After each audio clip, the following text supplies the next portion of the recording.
대형 지진이 다가온다. 한국도 안전할 수 없다. 많은 예언가들이 그 기동에 따른 전 세계의 급격한 변화가 곧 찾아올 것이고, 그 중에도 지진으로 일본이 바닷속에 들어가는 사건을 예언하고 있다. 그런데 일본이 물에 잠기는 대충격 직전에 어떤 일이 발생하는데, 바로 그것이 캘리포니아 대지진이라는 것이다. 그러니까 캘리포니아 대지진이 발생하면 연속적으로 일본 침몰이 발생하고, 그 시기에는 지구 전체에 있어서 엄청난 재앙이 닥칠 것이라는 것이다. 그런데 캘리포니아 대지진은 과학적으로 반드시 터질 수밖에 없는 것으로 알려져 있다. 30년 이내에 규모 6.7 이상으로 엄청난 피해로 다가올 확률이 99.7%. 이것은 기정사실이라는 것이다. 이로써 일본 침몰도 개연성이 높고 곧 엄청난 일이 발생할 것이라 한다. 먼저 미국의 캘리포니아가 무너져 내리고 일본이 가라앉게 될 것이다. 이 변화는 도미노 현상과 같이 한번 시작되어 여러 곳으로 계속 뻗어나가게 된다. 그러나 모든 사건들이 일어나는 정확한 시간은 알지 못한다. 미국의 연방재난관리청은 9.11 테러 발발 한 달 전인 2001년 8월 전문가들을 긴급 소집해 미국을 전면 공습할 3대 재앙의 시나리오를 작성한 바 있다. 뉴욕시 테러 공격, 뉴올리언스 초대형 허리케인 강타, 캘리포니아 산안드레아 단층의 대규모 지진을 꼽았다. 첫 번째와 두 번째는 족집게도사처럼 관역을 명중하였다. 이제 그 중 하나가 남았다. 세 번째 재앙으로 지목된 캘리포니아 지진은 언제 괴물처럼 미국인들의 혼을 빼놓을 것인지 그 누구도 알 수가 없다. 과학자들은 멀지 않은 시간에 LA에서 규모 7.0에서 7.5의 지진이 찾아올 것이라는데 의심의 여지가 없다고 밝히고 있다. LA 땅 밑에 펼쳐진 푸엔테 힐스 단층을 연구해온 미국의 지진학자들은 푸엔테 힐스 단층이 요동칠 경우 피해상을 구체적으로 적시하고 나섰다. 사망 1만 8천 명, 재산 피해 2,500억 달러, 이재민 수만 명 발생. 캘리포니아 지역은 특히 지난 100년 동안 15년마다 한 번씩 큰 지진을 겪었다. 미 항공우주국사나 제투추진연구소가 위성 관측한 바에 따르면 LA를 관통하고 있는 단층이 5년에 2.54cm씩 동쪽의 생게이브리얼 산맥 쪽으로 이동하고 있는 것으로 나타나 대규모 지진 가능성이 높은 것으로 지적됐다. 최근 천재지변 등 각종 위험에 대한 컨설팅 그룹인 EQE 인터내셔널은 리히터 규모 7.4의 강진이 LA 인근 지역인 캘리포니아 남부 오렌지 카운티에서 낮 시간대에 발생할 경우 최고 1,000명 사망에 2만 5천 명이 부상하고 재산 피해는 350억 달러의 1만 채의 가옥과 건물이 붕괴할 것이라는 보고서를 냈다. 미국 지질학회의 미국 전역의 지진위험 지역 분석에 따르면 LA가 최고의 지진위험 도시로 꼽혔으며 다음은 샌프란시스코, 시애틀, 솔트레이크시티, 세인트루이스, 멤피스, 포틀랜드의 순이었다. 2004년 캘리포니아 주정부가 실시한 조사에 따르면 현재 캘리포니아 주민 가운데 62%가 지진 발생률이 높은 지역에 거주하는 것으로 나타났다. 벤츄라군 인구 100%, 로스앤젤레스군과 리버사이드군은 각각 99%, 92%가 지진 극히 우려되는 고위험 지역이다. 1906년 미국 캘리포니아주의 연안지방에서 리히터 규모 8.3의 강진이 찾아왔다. 특히 이 대지진은 그 유명한 산안드레아스 단층을 따라 96만 제곱킬로미터에 이르는 지역을 뒤흔들면서 샌프란시스코시를 쑥대밭으로 만들었다. 1906년 4월 18일 새벽 5시 12분 미국 샌프란시스코의 하늘에 재앙이 내려졌다. 430km에 달하는 산안드레아 단층이 초당 3km 속도로 갈라져 열렸다. 지진은 겨우 40초 동안에 불과했다. 그러나 피해는 상상을 초월했다. 처음에는 굵고 낮은 우르르하는 지진은 많이 들렸었는데 집안의 파동이 건물을 흔들고 건물이 붕괴되기 시작하면서 신음소리와 굉음으로 변하였다. 분쇄된 회반죽과 벽돌에서 생긴 먼지, 구름이 공중을 가득 채웠다. 시내 전차의 철로는 엿가락처럼 휘었으며 신축한 시청사의 외장재로 사용되었던 돌은 벗겨지고 부셔져 유령같이 철골 골조만이 남아있었다. 지진이 발생하였을 때는 대부분 사람들이 여전히 수면을 취하고 있었다. 샌프란시스코의 공동묘지에서는 묘석들이 넘어졌으며 심지어 죽은 사람이라도 깨워 일으킬 수 있을 정도였다. 지진 파동은 심지어 태평양에 가까운 해안선에 있던 배들도 흔들었다. 가장 심한 피해를 입은 곳은 샌프란시스코였다. 시의 중심부가 거의 괴멸된 대참사였다. 도시의 98%가 지진으로 인하여 발생한 화재로 잿더미로 변해버렸던 것이다. 건물이 피해를 보았으나 이것은 전초전에 지나지 않았다. 샌프란시스코의 거리 도처에서 가스와 수도모관이 파열되었다. 화재는 자꾸만 번져 나가 자기 집도, 이웃의 집도, 근처의 모든 집도 온 도시가 불바다가 되었다. 화재는 74시간 이상 지속되었으며 도시의 28,000채의 건물이 파괴되었다. 3일째의 마지막 날에는 가벼운 비가 타버린 제 위에 내렸다. 3,000명이 목숨을 잃었으며 또한 40만 명 중 22만 5천 명의 이재민을 발생시켰다. 비극적 사건은 샌프란시스코 대지진 이야기보다 샌프란시스코 대화재라고 불러도 무방하다. 지진 후 14개월 동안 무려 153회의 여진이 있었다. 이로부터 약 90여 년이 경과한 지난 1994년 LA 북부 노스리지에 리히터 규모 6.7의 강진이 발생. 400억 달러에 달하는 미국의 자연재해에 사상 가장 큰 피해를 입었다. 유독 2000년 들어 캘리포니아주 도처에서 지진이 발발하고 있어 추후 조짐이 심상치 않게 생겼다. 2005년 6월 17일 오후 미국의 캘리포니아 북부 해안 지역에서 강진이 일어났다. 지진 발생 지역은 캘리포니아주 유리카 서쪽 200km 지점이다. 이번 지진은 2005년 6월 14일 캘리포니아 북부의 저 지역에서 일어난 규모 7.2 지진의 여진으로 간주하고 있다. 물론 캘리포니아주는 이런 초대형 지진의 무방비 상태에 있었던 것은 분명 아니었다. 캘리포니아는 지난 1994년 노스리지 지진 이후 2100여 개의 고속도로, 고가도로에 대해 내진 보강 공사를 했고 로스앤젤레스시는 지진 시 붕괴 위험이 있는 8,700개 동의 석조 건물을 철거하거나 내진 보강 공사를 완료했다. 하지만 아직도 900개 이상의 병원 건물이 재건축이나 대대적인 보수가 필요한 상태이며 7,000개의 학교 건물도 대형 지진에 취약한 것으로 나타났다. 일부 수도관은 산 안드레아 단층선에서도 예상 지진 경로에 위치해 있으며 철도도 취약한 것으로 분석되고 있어 지진 발발 시 에너지 수송과 물 공급에도 큰 차질이 생길 것임은 불보듯하다. 이렇게 지구촌이 지진 공포증에 시달리고 있다. 전 세계적으로 지진은 매일 8,000건이 발발하고 있으며 매년 수백만 번의 지진이 세계 도처에서 발생하지만 대부분은 1에서 2의 미진이어서 감지의 대상이 되지 못한다.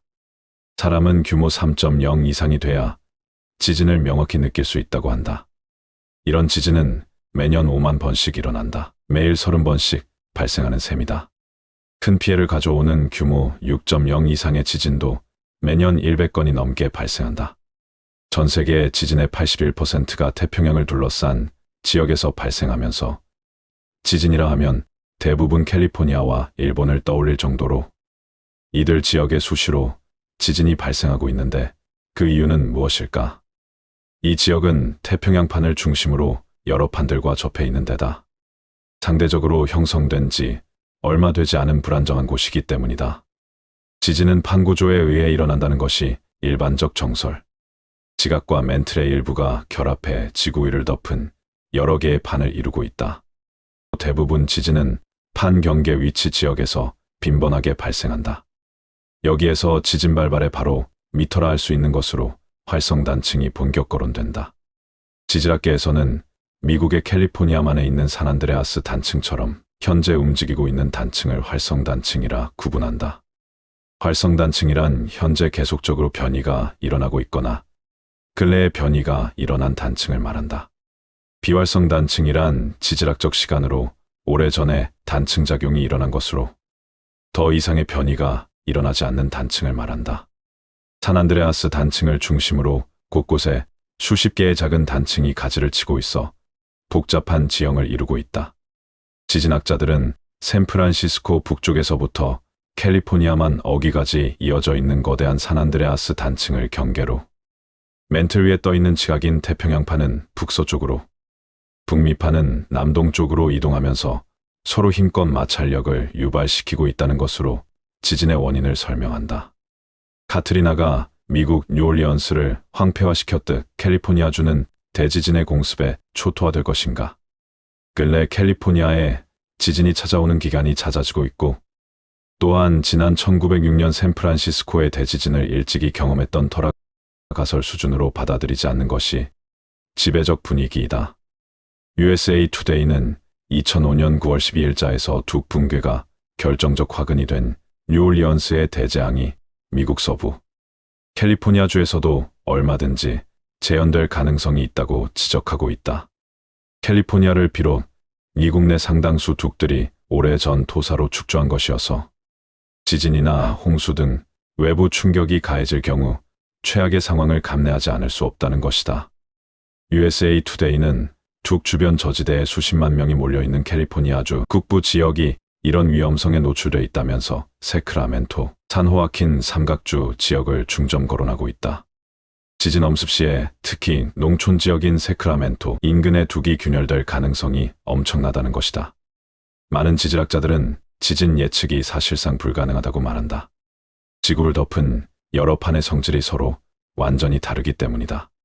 1970년대에 지진이 일정한 간격을 두고 발생한다는 지진 간격 가설이 나오기도 했지만 사실상 실패로 귀결되었다. 94년 1월 미국 LA 지진진도 학계에 보고된 적도 없던 단층에 의해 발생했다. 이듬해인 95년 일본 고베 지진도 역시 마찬가지였다. 20세기에 들어 발생한 초대형 지진은 지난 60년 칠레에서 발생한 것으로 규모 9.5를 기록했다.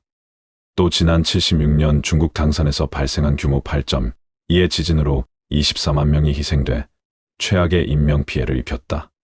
우리 한국은 1978년 강원도 홍성에서 발생한 규모 5.0의 지진이 가장 강한 지진이었다. 진도 3.0 정도의 작은 지진이 자주 발생하는 지역인 경우 5년 안에 상당한 지진이 발생할 가능성이 높다. 여전히 혼돈스럽고 예측하기 힘든 지진이기에 가능한 사전 조치에 매진할 수밖에 없는 것 아니겠는가.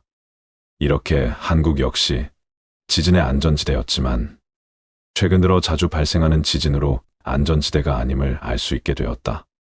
쉽게 말해 일본이 그동안 방패막 역할을 해주었지만 조금씩 그 방패들이 수많은 지진으로 인해 부식하고 깨지고 떨어져 나간 사이로 지진은 무섭게 틈새를 타고 한국으로 오는 탓도 있겠지만 무엇보다 지축의 극이동으로 우리나라도 지진의 안전지대에서 벗어날 수밖에 없게 된 것도 한 요인으로 밝혀졌다. 앞으로는 우리나라도 지진에 대비를 해야 할 것이라는 각계 전문가들의 충고를 새기고 철저하게 만반의 준비를 함으로 행해 있을 지진으로 인한 피해가 최대한 작도록 해야 할 것 같다는 생각을 하며 이만 영상을 마치도록 하겠다. 한국의 7대 불가사의 8만대장경의 신비. 안녕하세요. 미스테리함 채널에 오신 것을 진심으로 환영합니다. 오늘의 영상은 한국의 7대 불가사의 8만대장경의 신비이라는 주제로 영상을 준비하였으니 재밌고 유익한 시간 되시길 바라며 바로 시작하겠습니다. 역사책에서나 보던 8만대장경이 한국의 7대 불가사의 중 하나라고 합니다. 2007년 세계기록유산에 등재된 우리나라 국보로 현재 행사, 장경판전에 보관하고 있는 고려의 제조대장경을 지칭합니다. 경판의 수가 81,258매에 달한다고 하여 8만대장경이라고 일컫고 있습니다. 고려의 초조대장경을 다시 새긴 것이므로 제조대장경이라고도 합니다. 오늘날에는 흔히 고려대장경이라고 부르는 목판 인쇄물입니다. 8만대장경이 왜 7대 불가사의인지는 차후에 소개하기로 하고 우리나라의 자랑이자 세계 최고의 목판 인쇄물인 8만대장경을 소개하겠습니다. 먼저 8만대장경은 고려 시기 동아시아의 활발한 불교 교류와 고려 불교 문화의 높은 수준을 보여주고 있으며 현재에도 여러 문화권의 대장경과 함께 불교학 연구의 기본 자료가 되고 있습니다. 기술적인 측면에서 목판 인쇄술 발전에도 크게 기여하였습니다. 판수가 8만여 장에 달하고 8만 4천번 내에 대치하는 8만 4천번문을 수록하였기 때문에 8만대장경이라고 부릅니다. 고려 시대 두 번째로 판각한 대장경이라 하여 제조대장경이라고도 합니다. 고려에서 처음으로 판각한 대장경은 11세기 초 현종대에 새긴 초조대장경입니다. 여기에 11세기 말 의천의 주도로 판각된 속장경과 현종 때의 대장경경과 함께 대구 부인사에 보관되어 있었는데 1232년 몽골군의 침입으로 모두 불에 타버렸습니다. 이에 당시 집권자인 최후 등의 발의로 다시 판각한 것이 팔만대장경입니다. 대장경판을 새긴 것은 부처의 힘으로 몽골군의 침입을 물리치고자 하는 염원에서 비롯되었습니다. 고려는 강화도에 대장도감을 설치하고 남해를 비롯한 여러 곳에 실제 판각을 담당하는 분사, 대장도감을 설치하여 1237년부터 1248년경까지 약 10여 년 동안 경판을 새겼다고 합니다. 대장경에 수록된 경전들은 초조 대장경을 저본으로 하면서 송과 거란본 대장경을 비교하여 교정하였으며 새로 여러 서적을 참고하여 다양하게 보완하였습니다. 조선 초에 이르러 일본에서는 팔만대장경의 인쇄본뿐만 아니라 경판까지 보내달라고 끊임없이 요구하였습니다. 그러나 조선은 경판을 주지 않고 인쇄본을 통해 그 요청을 전해주었는데 때로는 포로로 잡혀간 조선인과 교환하는 형식을 취하였습니다. 이 때문에 고려나 조선 시기에 인쇄된 본들 중에는 현재 일본에 소장된 경우가 많습니다. 대장경판은 판각 후에 강화도에 보관되었다가 조선 초에 경상남도 합천 해인사로 옮겨져 지금까지 해인사에 보관되고 있습니다.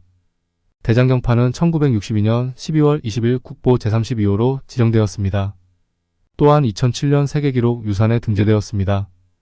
유네스코 한국위원회의 홈페이지에 따르면 대장경이라는 단어는 석가모니가 일생 동안 설법한 경전과 율, 그리고 그 내용들에 대해 사람들이 전한 논서, 추석서, 원서들을 집대성한 불교 경전의 총서를 가리키는 말이라고 합니다.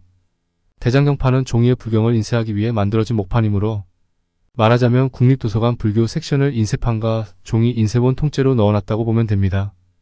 팔만대장경은 불교를 국교로 받아들인 국가에서 경전 정리 사업으로 진행해 국가별로 여러 판본이 존재하는데 한반도의 판본은 고려 시대에 시작하여 조선을 거쳐 지금에 이르기까지 매우 여러 번 인쇄되었습니다. 대표적으로 해인사의 수다라장 다락방과 강원도 평창군의 오대산, 월정사 및 부산의 동아대학교는 해인사 대장경판을 인경하여 만들어진 대장경 판본 책들이 소장되어 있으며 조선 전기 일본의 요청으로 보내준 판본도 꽤 많이 남아 있습니다.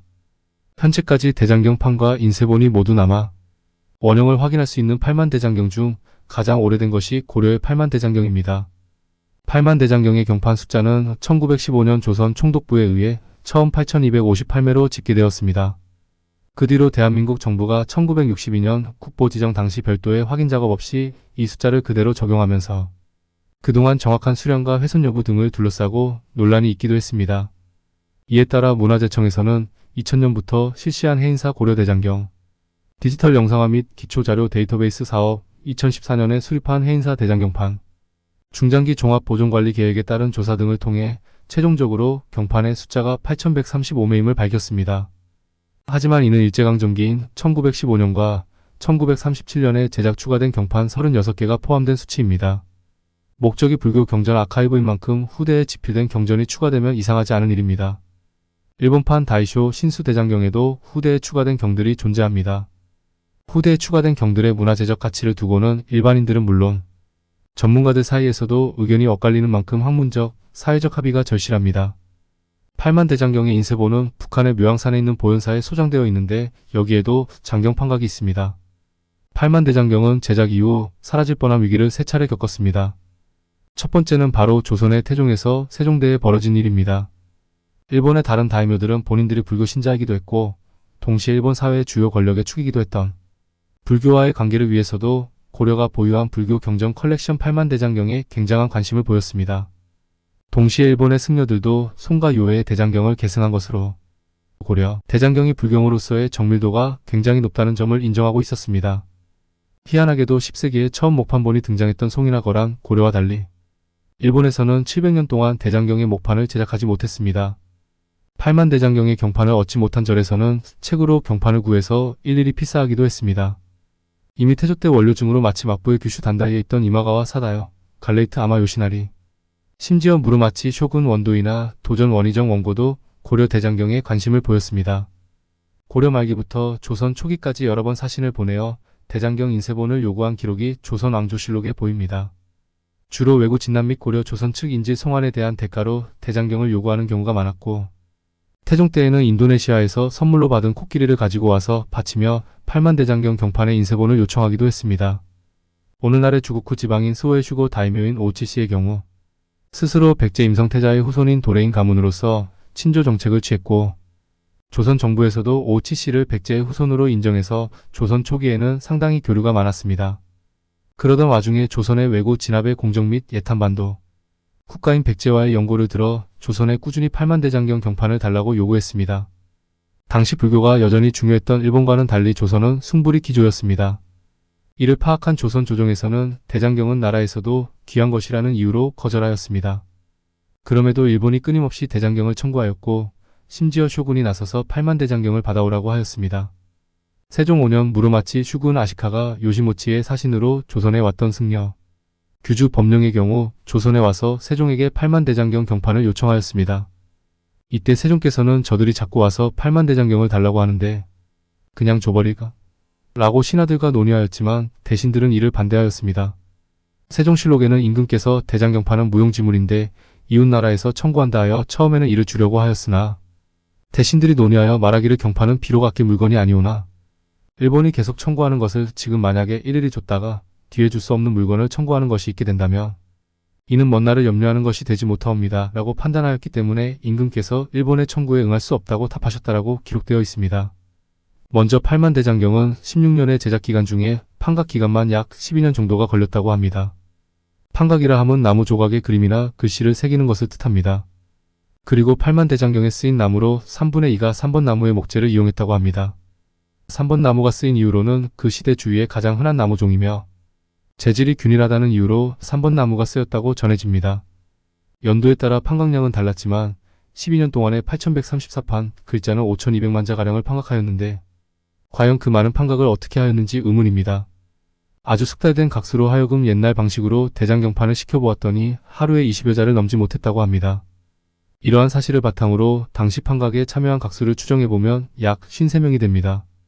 그것도 완전 숙달된 고수나 달인들 말입니다. 그러니까 53명의 각수가 하루도 거르지 않고 12년 동안 판각을 했다는 이야기인데 이것이 불가사의인 이유입니다. 593명의 아주 능숙한 각수가 존재했었지만 600여 명이 존재했을까 의문입니다. 아마도 어쩌면 그 시절 최고의 직업이 혹시 각수가 아니었을까 싶습니다. 그렇지 않고서야 어찌 그 많은 달인들을 모아서 작업을 했겠습니까? 그리고 매년 고르게 판각한 것이 아니어서 어떤 해에는 약 1000명 이상의 각수가 참여했다는 결론이 나오기도 합니다. 여기서 한 가지 더 불가사의는 8만 대장경은 강화도에서 제작되어 그곳에 선원사에 보관되어 있었던 것으로 알려져 있는데 그것이 어째서 현재 해인사로 오게 되었는지도 불가사의입니다.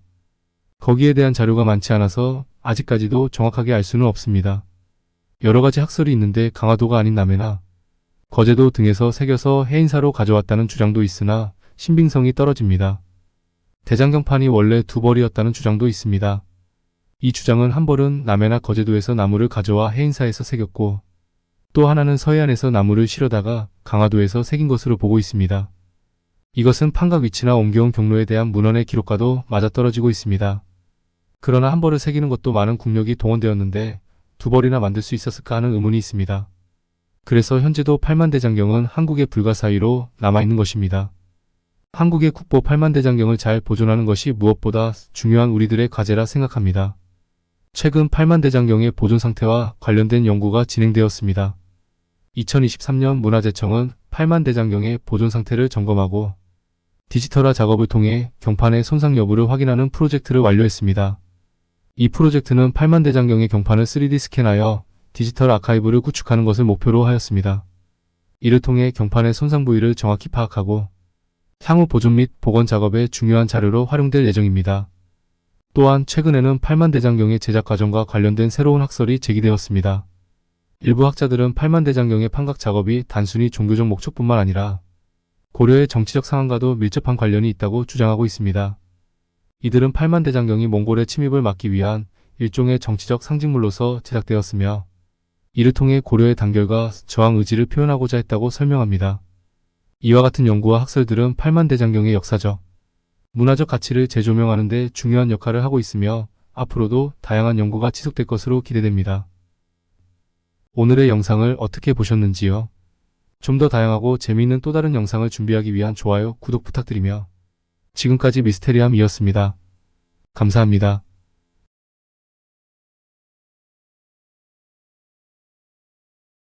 앨리스 베일리의 놀라운 예언들. 안녕하세요. 미스테리함 채널에 오신 것을 진심으로 환영합니다. 오늘의 미스테리는 앨리스 베일리의 놀라운 예언들에 대한 미스테리를 소개해 드리도록 하겠습니다. 19세기 미국에서 활동한 영매사 앨리스 베일리는 수많은 예언을 남겼습니다. 그녀는 어린 시절부터 영적인 능력을 가지고 있었으며 이를 바탕으로 미래를 예측하는 능력을 갖게 되었습니다. 그럼 그녀에 대하여 좀 더 자세히 소개해 드리겠습니다. 앨리스 베일리는 1880년 6월 16일 영국 맨체스터에서 태어났습니다. 그녀의 출생 이름은 앨리스 러트로브 베이트먼으로 부유한 귀족 가문에서 자랐습니다. 그녀의 어린 시절은 물질적으로 풍요로웠지만 과잉 보호를 받으며 외롭게 자랐다고 전해집니다. 앨리스는 성공의 가정에서 철저한 기독교 교육을 받았으나 빅토리아 시대의 사회적 불평등과 상류층의 안락함에 대한 회의감을 느끼며 자랐습니다. 어린 시절 앨리스는 3번의 자살 시도를 했다고 합니다. 그녀는 삶의 보람을 찾지 못해 불행했고 5세, 11세, 그리고 15세에 자살을 시도했으나 모두 실패했습니다. 15세 때 그녀는 유럽식 의복을 입고 터번을 쓴 키 큰 남자를 만났는데 그는 그녀에게 자제력을 기를 필요가 있다고 말했습니다. 앨리스는 처음에 그를 예수라고 생각했지만 나중에 그가 스승쿠트 후미임을 알게 되었습니다. 1907년 앨리스는 기독교 청년회 YMCA와 영국군과 연관된 선교 활동에 참여하며 인도로 갔습니다. 그곳에서 그녀는 첫 남편 월터 에번스를 만났고 그와 함께 미국으로 이주했습니다. 그러나 결혼 생활은 순탄치 않았고 남편의 학대로 인해 이혼을 요구하게 되었습니다. 1915년에 정식으로 이혼한 후 앨리스는 3명의 자녀를 부양하기 위해 공장에서 일하며 힘든 시절을 보냈습니다. 1915년 앨리스는 신지학협회와 헬레나 페트로프나 블라바츠키의 저서를 알게 되었습니다. 그녀는 신지학협회에 입회하여 빠르게 영향력 있는 인물로 떠올랐습니다. 앨리스는 협회지 더 메신저의 편집자가 되었고 크로토나 책임위원회의 일원이 되었습니다. 그녀는 자신이 고대 지혜의 스승들로 불리는 깨우친 현자들의 친선 단체와 함께 일한다고 믿었습니다. 앨리스 베일리는 1919년부터 1949년까지 많은 저서를 남겼으며 그녀의 저서들은 영성이 태양계와 명상, 치유, 영성 심리학, 국가의 운명 등 다양한 주제를 다루고 있습니다. 그녀는 티베트인으로 시작하는 이름 혹은 DK라는 첫 철자로 불리는 드왈쿨로 알려진 지혜의 스승에게 정신감흥적으로 지시를 받는 식으로 대다수의 저서를 기술했습니다. 앨리스 베일리는 기독교를 포함한 종교적 주제들에 대해 저술했지만 그녀의 저서들은 근본적으로 기독교 및 다른 정통파 종교들과는 다른 관점을 제시했습니다. 그녀는 전통적인 종교의 형태와는 다른 통합된 사회에 대한 견해를 가지고 있었으며 물병자리의 시대의 개념을 수반하는 전 세계의 종교 정신을 포함했습니다. 앨리스 베일리는 1949년 12월 15일 미국 뉴욕에서 사망하기까지 많은 예언들을 남겼는데 그녀의 예언들을 알아보도록 하겠습니다. 앨리스 베일리의 예언은 주로 세계적인 사건과 인류의 운명에 대한 것이었습니다. 그녀는 제1차 세계대전, 러시아 혁명, 대공황, 제2차 세계대전 등을 예언하였으며 이러한 예언들은 대부분 실제로 일어났습니다. 그녀의 예언 중 일부는 매우 구체적이고 상세하며 일부는 아직 일어나지 않은 미래에 대한 것입니다. 예를 들어 그녀는 21세기 초에 대규모 지진과 홍수가 일어날 것이라고 예언하였으며 지구의 기후 변화와 자연재해가 더욱 심각해질 것이라고 경고하였습니다. 또 인류의 도덕적 가치가 하락하고 종교적 갈등이 심화될 것이라고 예측하기도 했습니다. 이렇듯 뛰어난 통찰력으로 많은 사람들에게 영감을 주었으며 그녀의 예언은 오늘날까지도 많은 사람들에게 관심을 받고 있습니다. 베일리는 뉴에이지 운동의 발전에도 큰 영향을 미쳤습니다. 20세기 후반에 일어난 뉴에이지 운동은 기존의 종교적, 철학적 전통과는 다른 새로운 세계관과 영적 사상을 추구하는 운동으로 베일리의 예언과 가르침은 이 운동의 발전에 큰 영감을 주었습니다. 그녀의 예언은 기존의 종교적 교리와는 다른 새로운 영적 메시지를 담고 있어 많은 사람들에게 신선한 충격을 주었습니다. 또 인간의 잠재력과 영적 각성에 대한 강조는 뉴에이지 운동의 핵심 개념 중 하나였으며 이것이 베일리의 예언에서도 자주 나타납니다. 이런 이유로 인해 뉴에이지 운동을 지지하는 사람들 사이에서 베일리의 예언은 큰 인기를 끌었습니다. 또 그녀의 책과 강연은 전 세계적으로 수백만 명의 독자와 청중에게 영향을 미쳤으며 그녀의 이름은 뉴에이지 운동의 대표적인 인물 중 하나로 자리 잡았습니다. 베일리는 인류가 거대한 전환기를 맞이하고 있으며 이 전환기는 인류의 진화에 큰 영향을 미칠 것이라고 예언했습니다. 이러한 대전환은 지구 차원의 변화와 함께 일어날 것이라고 보았습니다. 예를 들어 지구의 축이 이동하거나 극지방의 얼음이 녹는 등의 자연재해가 발생할 것이며 이로 인해 인류는 생존을 위해 새로운 대처 방법을 찾아야 한다고 주장했습니다. 또 과학기술의 발전과 인공지능의 등장 역시 인류의 삶에 큰 변화를 가져올 것이라고 예측하기도 했습니다. 또 베일리는 이러한 대전환이 인류에게 위기이자 기회라고 보았습니다. 위기에 직면하여 인류는 서로 협력하고 지혜를 모아 대처해야 하며 이를 통해 새로운 문명을 창조할 수 있을 것이라고 믿었습니다. 세계 종교의 통합과 영적 리더십의 부상. 베일리는 미래에는 세계 종교가 통합되어 하나의 보편적인 종교가 될 것이라고 예언했습니다. 그녀는 이러한 통합이 이루어지는 이유로 현대 사회의 복잡성과 갈등, 그리고 인류의 영적 갈증을 들었습니다. 통합된 종교에서는 기존의 교리와 전통보다는 인간의 내면과 영적 성장에 초점을 맞출 것이라고 보았습니다. 또 그녀는 영적 리더십이 부상할 것이라고 예언했는데 이들은 사람들에게 영적 가르침을 제공하고 분열과 갈등을 치유하는 역할을 할 것이라고 믿었습니다. 이러한 예언들은 일부에서는 논란의 대상이 되기도 했지만 많은 사람들에게 영감을 주고 미래에 대한 비전을 제시하였습니다. 그녀는 기술 발전에 대해서도 놀라운 예측을 했습니다. 인공지능의 발전과 그에 따른 사회적 영향을 언급했는데 컴퓨터가 인간의 지능을 대체하고 인간의 역할이 줄어들 것이라고 내다봤습니다. 또 유전공학의 발전으로 인해 인간의 수명이 크게 늘어나고 질병과 노화를 극복할 수 있을 것이라고 말했습니다. 더불어 3D 프린팅 기술이 발전하여 제조업과 건축 분야에서 혁신이 일어날 것이라고 예측하기도 했습니다. 과학 분야에서는 우주의 탐사와 발견이 계속될 것이며 외계 생명체와의 접촉이 이루어질 것이라고 주장했으며 지구 내부의 구조와 존재에 대한 연구가 진행될 것이라는 흥미로운 예측도 내놓았습니다. 그녀는 정신 문명이 크게 발달할 것이라고 보았는데 인류가 물질주의에서 벗어나 정신적인 가치를 중시하게 될 것이라고 했으며 인간의 의식이 크게 확장되어 우주와 연결될 것이라고 믿었습니다. 또 기존의 종교와 철학이 통합되어 새로운 영적 가르침이 등장할 것이라고도 했습니다.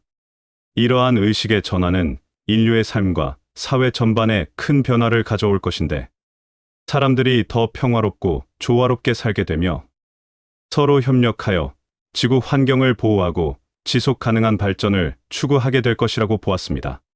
그녀는 다가오는 시대에 세계적으로 평화와 조화의 분위기가 형성될 것이라고 내다봤는데 전쟁과 갈등이 줄어들고 국가 간의 협력과 상호 이해가 증진될 것이라고 믿었습니다. 또 인종, 종교, 문화 간의 갈등이 해소되고 인류가 하나로 통합되어 공동의 목표를 향해 나아갈 것이라고 했는데 이러한 변화는 인간의 의식이 진화하고 세상을 보는 시야가 넓어짐에 따라 이루어질 것이라고 보았습니다. 베일리는 현재 우리가 겪고 있는 상황들을 놀랍도록 정확하게 예측했으며 그녀의 예언들은 여전히 많은 사람들에게 영감을 주고 있습니다. 그녀의 유산은 미래를 예측하는 것 이상의 의미를 지니고 있는데 바로 우리가 살고 있는 세상을 더 나은 곳으로 만들기 위한 지침을 제공한다는 점입니다. 오늘의 영상은 어떠셨나요? 흥미로우셨나요? 저는 다음에도 재미있는 이야기로 돌아오겠습니다. 지금까지 미스테리함이었습니다. 감사합니다.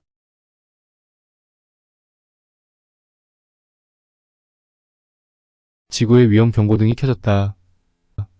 안녕하세요. 미스테리함 채널에 오신 것을 진심으로 환영합니다. 오늘의 영상은 지구의 위험 경고등이 켜졌다 라는 주제로 영상을 준비하였으니 재미있고 유익한 시간 되시길 바라며 바로 시작하겠습니다. 지구 지축의 변화를 예언하는 예언자들은 셀 수 없이 많습니다. 쉽게 말해 지구가 비스듬하게 서 있는데 지축의 변화로 반듯하게 서게 된다는 예언들이 있습니다. 아주 조금의 각도 변화일 뿐이라고 생각할 수도 있겠으나 그 조금의 각도가 전 세계에 미치는 영향은 어마어마하다고 합니다. 그래서 이번 편은 수많은 예언자들이 한결같이 말하는 지축 정립에 대하여 대표적인 예언가들의 예언 3가지를 준비하여 소개하도록 하겠습니다. 첫 번째, 에드가 케이시. 에드가 케이시는 미국에 나온 20세기의 가장 위대한 예언가 중에서도 신비로운 예언자입니다. 그는 최면 상태에서 잠재의식으로 말하는 방식을 통해 수많은 불치병 환자들을 치유하는 기적을 일으켰으며 세계적인 대변동, 지진, 지구 전체 대이변 등에 대해서도 방대한 내용을 예언했습니다. 에드가 케이시는 현재 23.5도로 누워있는 지구의 축이 이동하게 된다는 예언을 매우 구체적으로 했습니다. 그는 지축이 바뀌면서 새로운 우주 질서가 일어난다는 예언을 했습니다. 극이 이동합니다. 극의 이동이 생길 때 새로운 사이클이 생깁니다. 이는 곧 재조정의 시기가 시작되는 것입니다. 라고 예언했는데 극이 이동하면서 새로운 사이클이 생긴다고 했습니다. 새로운 사이클이란 시간의 사이클을 의미하는 것으로 시간의 사이클이 재조정된다는 예언을 하고 있습니다. 참고로 지축이 바뀌면서 지금의 365일의 1년 시간 주기가 360일로 바뀌게 된다고 정력에 나와 있습니다. 극이 이동하는 충격으로 인한 지각 변동으로 지구상에 일어나는 일에 대해 이렇게 예언했습니다. 일본의 대부분은 바닷속으로 침몰하지 않을 수 없습니다. 로스앤젤레스, 샌프란시스코의 대부분은 뉴욕보다 훨씬 먼저 파괴될 것이며 미국의 동부 지역은 서부 지역이나 중앙 지역과 마찬가지로 혼란에 빠질 것입니다. 하여 바다 밑으로 침몰할 것입니다. 대서양과 태평양에 각각 육지가 나타날 것입니다. 그리고 많은 나라에서 현재 해안선으로 되어 있는 대부분의 지역이 해저가 될 것입니다. 등등 지구의 극이 이동하면서 지구상에 표현할 수 없는 엄청난 변화가 일어난다고 예언했습니다. 그러면 이러한 지축 이동은 언제 일어날까요? 이것 또한 에드가 케이시는 예언하고 있습니다. 현재 뉴욕주의 해안지대 혹은 뉴욕시 자체도 대부분 소멸될 것입니다. 그러나 이것은 다음 세대에 일어날 것입니다. 에드가 케이시는 우리나라가 해방을 맞던 1945년에 사망했습니다. 에드가 케이시의 다음 세대들이 지금의 우리들이 이러한 대변동을 맞게 될 것이라고 예언했습니다. 두 번째, 루스 몽고메리. 루스 몽고메리는 세계적으로 유명한 능력자입니다. 몽고메리의 예언은 주로 신명계의 지도령 메시지를 받아 적는 독특한 방법으로 이루어집니다. 신명계의 지도령은 머지않아 지축 변동으로 전 세계에 큰 재난이 닥쳐올 것이라고 전해주었다고 합니다. 그녀의 예언은 지구의 극 이동이 이루어지는 상황을 매우 상세하게 설명하고 있습니다. 극 이동 직전의 며칠 동안은 지구 전체가 마치 요람에 누워있는 아기를 달래듯이 미세하게 진동하는 것이 느껴질 것입니다. 지구가 흔들리는 것은 지축 변동의 시점이 가까워지고 있다는 증거입니다. 흔들림이 있고 대략 6시간 내에 지축 변동이 일어납니다. 그동안 엄청난 기후 변화가 일어날 것입니다. 지구의 극이 이동하기 전에 지구가 흔들리기 시작하고 흔들리기 시작한 6시간 이내에 지축이 변하게 된다고 미래의 상황을 매우 세밀하게 설명하고 있습니다. 지구가 한쪽으로 넘어지는 것처럼 눈 깜짝할 사이에 이루어진다고 전하고 있습니다.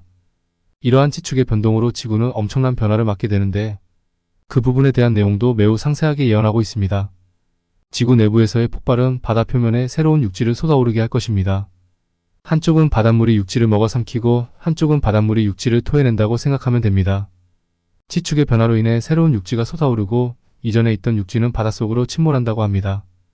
더욱 구체적으로 내용을 알아보도록 하겠습니다. 육지는 물밑으로 사라져 버릴 것입니다. 플로리다 지역은 대부분이 가라앉아 섬지대로 바뀔 것입니다. 캘리포니아 일대가 격렬한 파도 속으로 사라져 버릴 것입니다. 루스 몽고메리는 자국인 미국의 운명을 에드가 케이시와 비슷하게 매우 비극적으로 설명했습니다. 미대륙의 많은 부분이 바닷속으로 가라앉게 되는데 그렇다면 미국을 벗어나 전 세계적인 변화를 알아보겠습니다. 아틀란티스 대륙이 다시 떠오르게 됩니다. 미국 동부와 서부, 영국과 남아시아 그리고 유럽의 전 지역이 아틀란티스 대륙에 의해 물이 범람하게 되고 레무리아 대륙의 일부가 태평양에서 솟아오르게 됩니다. 아틀란티스에 관한 예언은 에드가 케이시도 똑같이 했는데 정말 실제로 아틀란티스가 존재했었나 봅니다. 조금 더 그녀의 예언을 들여다보도록 하겠습니다. 영국은 바다 밑으로 사라질 것이며 네덜란드와 인근 해안 지역도 사라질 것입니다. 전설의 아틀란티스 대륙과 레무리아 대륙이 다시 떠오르면서 세계적으로 쓰나미의 영향으로 큰 피해를 받게 된다고 합니다. 그리고 유럽의 상당 부분이 바닷속으로 사라져 버린다고 합니다. 루스 몽고메리는 기동이 지난 후에 전 세계에서 살아남는 인류의 생존 자수를 이렇게 말하고 있습니다. 지구상에서 살아남을 사람의 숫자는 1만 명에 1명을 더하여 1만을 곱한 것입니다. 만 1명의 만을 급한 수하였는데 계산하면 1억 1만 명이 됩니다. 지금의 80억 인류에 비하면 많아야 1.5%의 인류만 살아남을 수가 있다는 예언입니다. 세 번째 고든 마이클 스칼리온 지축 변동의 전 세계 미래 지도를 예시로 그려서 공개에 매우 큰 화제를 불러일으키다. 오늘의 이 세계는 본질적으로 천재지변에 관계된 새로운 종류의 환경적 파국이 끊임없이 생겨나고 있는 재난지대로 변화되고 있다고 전 지구적 지각 변동에 대해 경고를 하고 있습니다. 칼리는 미국인으로 자국에 대한 예언을 많이 하고 있는데 캘리포니아 지역에 강도 10에서 15의 초강진이 발생할 것이라고 합니다. 그 결과 캘리포니아 해안 지역 대부분이 물에 잠기게 되며 기존의 육지가 섬들로 변하게 될 것입니다. 북미 지각판이 격렬히 위로 솟아오르면서 캘리포니아의 대부분이 바다에 가라앉게 됩니다. 자신의 나라인 미국의 캘리포니아가 대부분 바다에 잠기게 된다고 합니다. 그렇다면 전 세계적으로 지각 변동에 대한 예언은 어떻게 하고 있을지 알아보겠습니다. 남미 지역 예언 베네수엘라와 콜롬비아 그리고 브라질은 물에 많이 잠길 것입니다. 아마존강 유역은 거대한 내륙섬이 될 것이며 페루와 볼리비아 물에 잠길 것입니다. 아르헨티나의 중앙 대부분이 물밑으로 가라앉게 될 것입니다. 유럽은 가장 빠르고 심각한 지구의 변화를 겪게 될 것입니다. 유럽의 대부분은 바닷속으로 가라앉을 것입니다. 노르웨이와 핀란드 그리고 덴마크는 수백 개의 작은 섬만을 남긴 채 물에 잠길 것입니다. 스코틀랜드에서 영국해까지 영국의 대부분은 바닷속으로 가라앉을 것입니다. 가장 큰 피해를 받는 지역 중에 한 곳이 유럽 지역임을 예언하고 있습니다. 아시아 지역 예언 필리핀에서 일본까지 쿠릴 섬과 사할린 섬을 포함 모두 물에 잠길 것입니다. 일본은 물에 잠겨서 몇 개의 작은 섬만 남을 것입니다. 중국의 한 지역 수백 마일도 물에 잠길 것입니다. 인도네시아도 무너지지만 약간의 섬은 남아있을 것이며 새로운 대륙이 생길 것입니다. 아시아는 이 변화를 통해서 상당 부분의 땅을 잃을 것이며 반면에 신대륙이 생겨날 것입니다. 아시아 지역은 일본을 중심으로 필리핀, 사린 등의 지역들이 가라앉는 반면 신대륙이 생겨날 것이라는 희망적인 예언도 하고 있습니다. 그러면 스칼리온 이러한 대변이 언제쯤 일어날 것이라고 예언을 하고 있을까요? 먼저 미국의 캘리포니아가 무너져 내리고 가라앉게 될 것입니다. 이 변화는 도미노 현상과 같이 한번 시작되어 여러 곳으로 계속 뻗어나갑니다. 그러나 모든 사건들이 일어나는 정확한 시간을 알지 못합니다. 예언자로서의 경험으로 비추어 볼 때 미래의 사건들을 정확히 어느 시간대에 일어난다고 이야기하는 것은 무척 어렵습니다. 내가 예언했던 바로 그 시간대에 발생하지 않은 사건들은 예언한 시간대보다 빨리 혹은 늦게 일어나는 등 결국에는 모두 발생했습니다. 스칼리온을 비롯한 많은 예언자들의 예언이 정확한 날짜까지 예언하였다 해도 경우의 수에 따라 약간의 오차는 생긴다고 이야기하고 있습니다. 우리 사람도 살짝 비스듬하게 앉아있다가 바른 자세로 고쳐 앉을 때에는 아주 짧은 시간이지만 살짝 고통이 따릅니다. 그것은 그동안 자세를 반듯하게 앉지 못하고 구부정하게 있었던 탓입니다. 허리가 으스러지게 아프다든지 하는 잠깐의 고통이 따르듯 삐딱하게 앉아있던 몸을 바로잡게 되면 우리 인간이 느끼는 잠깐의 고통처럼 지구도 수많은 예언자들이 말하는 고통이 잠깐 나타나는 현상이 당연한 것이 아닐까 합니다. 오늘의 영상을 어떻게 보셨는지요? 좀 더 다양하고 재미있는 또 다른 영상을 준비하기 위한 좋아요, 구독 부탁드리며 지금까지 미스테리함이었습니다. 감사합니다.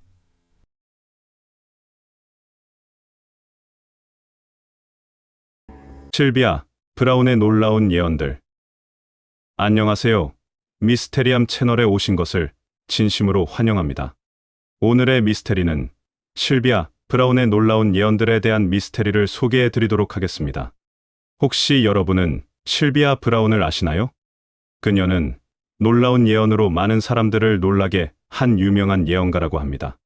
그래서 오늘은 그녀의 몇 가지 놀라운 예언들에 대해서 알아보고자 합니다. 그럼 시작하겠습니다. 실비아 브라운의 예언 소개. 실비아 브라운은 미국의 영매이자 작가로 수많은 예언으로 유명합니다. 그녀는 주로 TV 프로그램과 책을 통해 자신의 예언을 발표했으며 그 중 일부는 매우 놀라운 것으로 알려져 있습니다.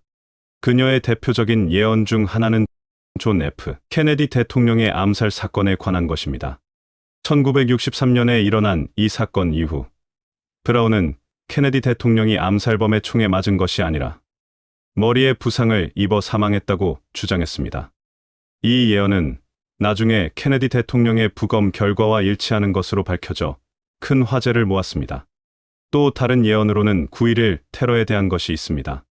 브라운은 2001년에 방영된 TV 프로그램에서 뉴욕의 세계무역센터 건물이 테러 공격으로 인해 무너질 것이라고 예언했습니다. 이 예언은 실제로 9.11 테러가 발생하면서 다시 한번 주목을 받았습니다. 브라운의 예언들은 대부분 미래에 대한 예측이지만 일부는 과거 사건에 대한 해석이기도 합니다. 그녀의 예언이 항상 정확한 것은 아니지만 많은 사람들이 그녀의 이야기에 관심을 가지고 있습니다. 대중적 관심을 끈 대표적인 예언들. 실비아 브라운의 예언 중 대중적으로 가장 큰 관심을 끌었던 것은 아마도 화성 소년 보리스카에 관한 예언일 것입니다. 2004년부터 2009년까지 1년의 인터뷰에서 브라운은 러시아의 화성인 후예라고 주장하는 보리스카라는 소년의 말을 인용하며 인류의 미래에 대한 충격적인 예언을 했습니다. 예언 중 일부는 이미 현실이 되었고 일부는 아직 실현되지 않았습니다. 2008년 베이징 올림픽 취소 예언. 브라운은 중국에서 발생한 지진으로 인해 베이징 올림픽이 취소될 것이라고 예언했지만 이는 실현되지 않았습니다. 2011년 일본 대지진 예언. 브라운은 2011년에 일본에서 대지진이 일어날 것이라고 예언했는데 실제로 3월 11일 후쿠시마 원전 사고를 동반한 규모 9.0의 대지진이 일본 동북부를 강타했습니다. 이외에도 브라운은 다이애나 왕세자비의 죽음, 오사마 빈 라덴의 사망 시기 등을 예언하기도 했습니다. 세계 사건에 대한 명중 예언. 실비아 브라운은 세계적으로 유명한 영매사로서 수많은 예언을 하였고 그 중 일부는 실제 사건과 일치하여 세상을 놀라게 하였습니다. 그녀의 예언 중 일부는 다음과 같습니다. 존 F. 케네디 대통령 암살 예언. 브라운은 1963년에 케네디 대통령이 암살될 것이라고 예언하였고 실제로 같은 해 11월 22일에 케네디 대통령은 암살되었습니다. 다이애나 왕세자비의 죽음 예언. 브라운은 1997년에 다이애나 왕세자비가 교통사고로 사망할 것이라고 예언했고 실제로 8월 31일 파리에서 자동차 사고로 사망하였습니다. 9.11 테러 예언. 브라운은 2001년에 미국에서 대규모 테러가 발생할 것이라고 예언했으며 실제로 9월 11일에 뉴욕 월드 트레이드 센터와 펜타곤에 대한 테러가 발생했습니다. 2001년 9월 11일에는 두 가지 주요 테러 사건이 동시에 발생했습니다. 뉴욕의 세계무역센터가 공격을 받아 무너졌고 워싱턴 DC의 펜타곤도 공격을 받았습니다. 이 두 사건은 모두 같은 날에 일어났고 9.11 테러로 알려져 있습니다. 이러한 예언들은 많은 사람들에게 충격을 주었고 실비아 브라운의 명성을 높이는 데 큰 역할을 했습니다. 미해결 사건에 대한 예언과 결과. 실비아 브라운은 경찰과 FBI를 도와 미해결 사건의 해결책을 예언하기도 했습니다. 몇몇 사례는 다음과 같습니다. 1974년 보스턴에서 발생한 은행 강도 사건. 브라운은 범인의 이름과 생김새를 묘사하며 강도가 보석상을 턴 후 해외로 도망갈 것이라고 예언했는데 실제로 1975년 런던에서 범인이 체포되어 예언이 적중했습니다. 1981년 캘리포니아주 산타모니카에서 발생한 살인 사건. 브라운은 피해자의 이름과 살해 방법, 범인의 외모 등을 자세하게 묘사하였는데 이후 용의자가 체포되고 재판에서 유죄 판결을 받아 예언이 실현되었습니다. 이렇듯 범죄 수사에 있어서도 뛰어난 능력을 발휘했던 브라운의 예언들은 많은 경찰과 FBI 요원들에게 신뢰를 주었으며 이러한 노력으로 미해결 사건들을 해결하는 데 큰 도움을 주었습니다. 과학과 기술의 미래에 대한 예측. 실비아 브라운은 과학과 기술 분야에서도 미래를 예측하였습니다. 그 중 일부는 다음과 같습니다. 인공지능의 발전. 브라운은 인공지능이 인간의 지능을 추월하는 시점이 올 것이라고 예측했으며 이로 인해 인류는 새로운 도전에 직면할 것이라고 경고했습니다. 생명공학의 발전. 브라운은 유전자 조작 기술이 발전하여 인간의 수명이 크게 연장될 것이라고 예측하였으며 동시에 윤리적 문제가 발생할 것이라고 지적했습니다. 우주 탐사의 확대. 브라운은 인류가 화성을 비롯한 다른 행성에 식민지를 건설할 것이라고 예측하면서도 우주 탐사 과정에서 예상치 못한 위험이 발생할 수 있다고 경고했습니다. 브라운의 이러한 예측들은 당시에는 상상력으로만 여겨졌지만 현재 인공지능과 생명공학의 발전 추세를 보면 그녀의 선견지명에 놀라지 않을 수 없습니다. 인간관계와 사회 변화에 관한 예언. 브라운은 인간관계와 사회 구조의 변화에 대해서도 예언을 하였습니다. 대인관계의 변화. 브라운은 인터넷과 스마트폰의 보급으로 인해 사람들 간의 직접적인 대면 접촉이 줄어들면서 대인관계가 변화할 것이라고 예측하였으며 이로 인해 외로움과 우울증이 증가할 것이라고 경고하기도 했습니다. 가족, 구조의 변화. 브라운은 결혼제도가 약화되고 1인 가구가 증가할 것이라고 내다봤으며 동성 결혼이 합법화될 것이라는 예측도 내놓았습니다. 종교의 변화. 브라운은 기존 종교들이 영향력을 상실하고 신흥 종교들이 등장할 것이라고 예측했으며 영성이 중요한 가치로 부상할 것이라고 말했습니다. 그녀의 이러한 예언들은 현대 사회의 변화 양상과 상당 부분 일치하며 시간이 지날수록 그녀의 예언에 대한 관심과 연구가 더욱 늘어날 것으로 보입니다. 예언의 신뢰도와 비판적 시각 분석. 실비아 브라운의 예언들을 둘러싼 논란 중 하나는 그 신뢰도입니다. 일부에서는 그녀의 예언이 이미 일어난 사건들을 바탕으로 만들어진 것이라고 주장하며 또 다른 이들은 그녀의 예언이 과학적 근거가 부족하다고 비판하기도 합니다. 비판적인 시각에서는 실비아 브라운의 예언이 모호하고 추상적이며 일관성이 없다는 점을 지적합니다. 또한 그녀의 예언이 대부분 미래의 특정 날짜나 시간을 명시하지 않는다는 점도 비판의 대상이 됩니다. 그럼에도 불구하고 그녀의 예언들이 일정 부분 현실과 일치한다는 점은 부인할 수 없는 사실이며 이러한 이유로 그녀의 예언을 연구하고 분석하는 사람들이 여전히 존재합니다. 실비아 브라운과 현대 예언의 의미 탐구. 실비아 브라운의 예언은 현대 사회에서 예언의 의미와 역할에 대해 생각하게 합니다. 과거에는 예언이 종교나 신화와 밀접한 관련이 있었지만 현대에는 과학과 기술의 발전으로 인해 예언의 지위가 다소 하락하였습니다.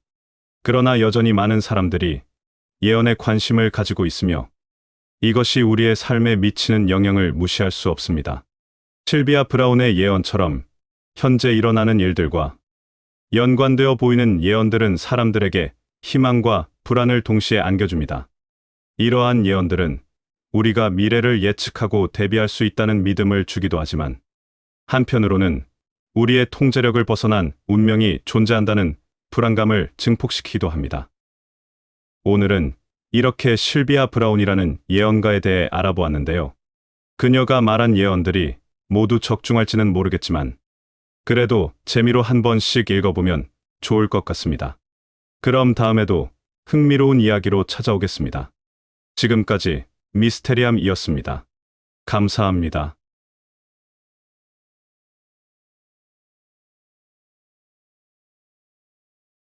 우리는 태어나면서 처음으로 배우는 인류의 역사를 6,000년으로 배운다. 하지만 과학자들은 그것이 진실이 아니라는 것을 잘 알면서도 딱히 반박할 여지가 없기에 선조 때부터 배운 그대로 6,000년의 역사라고 말하고 있고 앞으로 배울 후대인들에게도 인류의 역사는 6,000년 전부터 시작했다라고 뻔뻔하게 가르칠 것이다.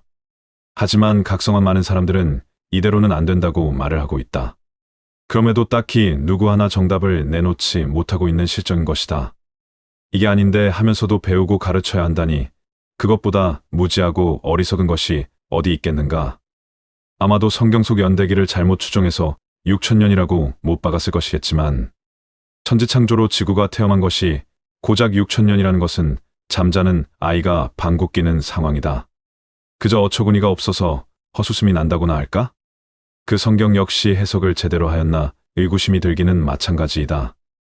1.1획도 변형시키지 말라고 하나님께서 말씀하셨는데 지금 우리가 쓰고 있는 성경은 원본 그대로가 아닌 번역본이고 시대에 맞게 또 상황에 맞게 재해석한 것이 사실이 아닌가 말이다. 어쨌거나 교실에서 책으로만 배우던 6천년의 인류 역사에 대하여 다시금 생각해 보아야 할 여지는 충분하다. 그런 의미에서 오늘은 인류의 역사와 확실한 증거가 존재하는 초고대 문명에 대하여 소개하도록 하겠다. 대부분이 말이 안 되라고 말하겠고 역사 날조라고 말하겠지만 현 시대에는 과학자들조차도 말이 안 되를 연신 외치게 만드는 증거물들이 지구 곳곳에는 차고 넘치기 때문이다. 자, 그럼 시작하겠다. 말이 현재의 모습을 가지게 되기까지가 장장 6천만 년이나 걸렸다고 한다. 600년도 아니고 6천년도 아니고 6천만 년? 6천만 년이라는 세월을 생각하면 가히 놀라운 시간이 아닌가. 개미의 조상은 1억 5천만 년 전부터 이미 지구에 살았다는데 현재까지도 생존해 있고 부지런히 활동하고 있는 개미들과 크게 다를 것이 없다고 한다. 1억 5천만 년 동안의 그 긴 시간과 세월 동안 미세한 변화밖에는 없었다니 이 또한 놀랍지 않은가. 여기에서 더욱 놀라운 점은 이에 비해 인류는 고작 200만 년 동안의 해상과 육상, 그리고 공중뿐만 아니라 지금은 비록 우주선을 타고 있지만 우주를 날아다닐 수 있게 되었다. 여기서 잠깐. 아니, 이것은 천지창조하고는 많이 다르잖아? 그렇게 생각하실 분들이 많으실 것이다. 그렇다면 과학자들은 말과 개미 그리고 인간의 역사를 왜 저렇게 학계에까지 발표하였을까? 흔히 과학자들은 증거가 없으면 믿지 않으며 확실하지 않으면 단정짓지도 않는다. 그것이 과학자인 것이다. 그런 그들이 말과 개미 그리고 인간의 역사를 성경에 위배되는 몇 백만 년, 몇 억만 년 전이라고 발표하였다는 것은 그들 양심상 그것이 현재로서는 진실이라 믿기 때문이다. 혹자는 탄소연대 측정이 잘못되었다고 말하기도 하고 오래된 역사 증거물들은 고작 몇 백 년 된 것들을 과학이 무지해서 오해한 것이라고 말하기도 한다. 아무튼 위에서 언급한 것처럼 말은 장장 6천만 년이나 걸려서 서서히 지금의 모습을 갖추었고 1억 5천만 년이나 지구를 누비며 생존해왔던 개미는 지금까지도 크게 달라지지 않은 것에 비하면 인간은 말과 개미에 비해 고작 200만 년 동안 어마어마하게 발전하였다는 것이다. 우리 인류의 획기적인 진화로 인한 발전이 선뜻 잘 이해가 안 된다면 인류의 친척쯤 되는 원숭이들을 생각해보면 놀라지 않을 수 없을 것이다. 우리 인간과 거의 유사하며 쉽게 말해 먼 친척이자 뿌려 같다고 알고 있는 침팬치나 원숭이 고릴라 등등을 살펴보자. 그들은 여전히 나무에서 나무로 뛰어다니기 바쁘며 나뭇가지나 돌 등 이런저런 도구를 사용하는 것처럼 보이면서도 몇 백만 년을 거기에 그대로 머무른 채 전혀 발전이 없지 않은가? 이 같은 사실로 보아 인류는 존재가 밝혀지지 않은 다른 어떤 커다란 문명, 즉 인류의 조상보다 수백만 년 앞선 초고대 문명이나 다른 은하의 문명에 의해 특수한 유전적 재산을 물려받았거나 인간에게 진화의 속도가 촉진되어 있도록 처음부터 설계되었다고 밖에는 도저히 설명이 안 되는 것이다. 특히 인류의 기억 속에 남겨진 문명의 잔재를 살펴보면 인류 스스로의 힘만으로 진화해왔다는 데는 많은 의문점들이 생기게 된다. 인류는 19세기에 이르기까지 인류의 역사를 고작 6천년에 지나지 않는다고 생각하고 또 그렇게 배우지 않았던가. 그런데 고대 인도의 브라마는 우주의 존속기간을 43억 2천만 년으로 계산하였다. 43억 년은 지워버린다고 해도 뒤에 있는 2천만 년이란 시간이 어디 장난냔 말이다. 하물며 43억 2천만 년이라니. 또 다른 레바논의 드루스파는 우리가 알고 있는 천지창조의 시작을 34억 3천만 년 전으로 설정하고 있다. 왜 그렇게 설정하였을까? 성경을 문자 그대로 읽고 이해했다면 감히 저런 숫자는 나올 수 없었을 텐데. 그렇다면 드루스파가 잘못 알고 있었거나 종이책인 성경이 말하는 연대기를 우리가 잘못 알고 있다는 말이 된다. 성경의 천지창조가 우리가 알고 있는 6천년이 아닌 수억 년이 진실일 수도 있다. 그리고 더 의아한 것은 고대 이집트인들이 63만 년 동안의 천체 관측 기록을 계속하였다고 하는데 이게 말이 된다고 생각하는가? 1만 년이라고 해도 갸우뚱할 텐데 63만 년 동안 천체를 관측했다고? 그렇다면 우리가 배운 동굴에서 돌주걱을 사용했던 인류는 무엇이란 말인가? 이집트는 63만 년 전부터 천체를 관측할 정도로 발전했다는데 그럼 우리 조상들은 너무 게으른 것이 아니었나 싶다. 더욱 분발 좀 하시지. 다시 진중하게 이야기를 이어가겠다. 고대 그리스의 천문학자 하파프코스는 아시리아의 연대기는 27만 년 전으로 소급된다고 하였다. 그리스의 역사가 디오게네스는 이집트의 천문학 기록은 BC 49,219년에 시작되었다고 주장하였으며 그곳에 373회의 일과 832회의 월식이 기록되어 있다고 하였다. 비잔틴의 역사가 신켈루스는 이집트의 여러 파라오의 연대기는 36,525년 동안 모든 일들이 기록되어 있다고 하였다. 카펠라는 이집트의 현자들이 세계의 지식을 나누어 주기 전에 4만 년 이상 몰래 천문학을 연구하였다는 기록을 남겼다.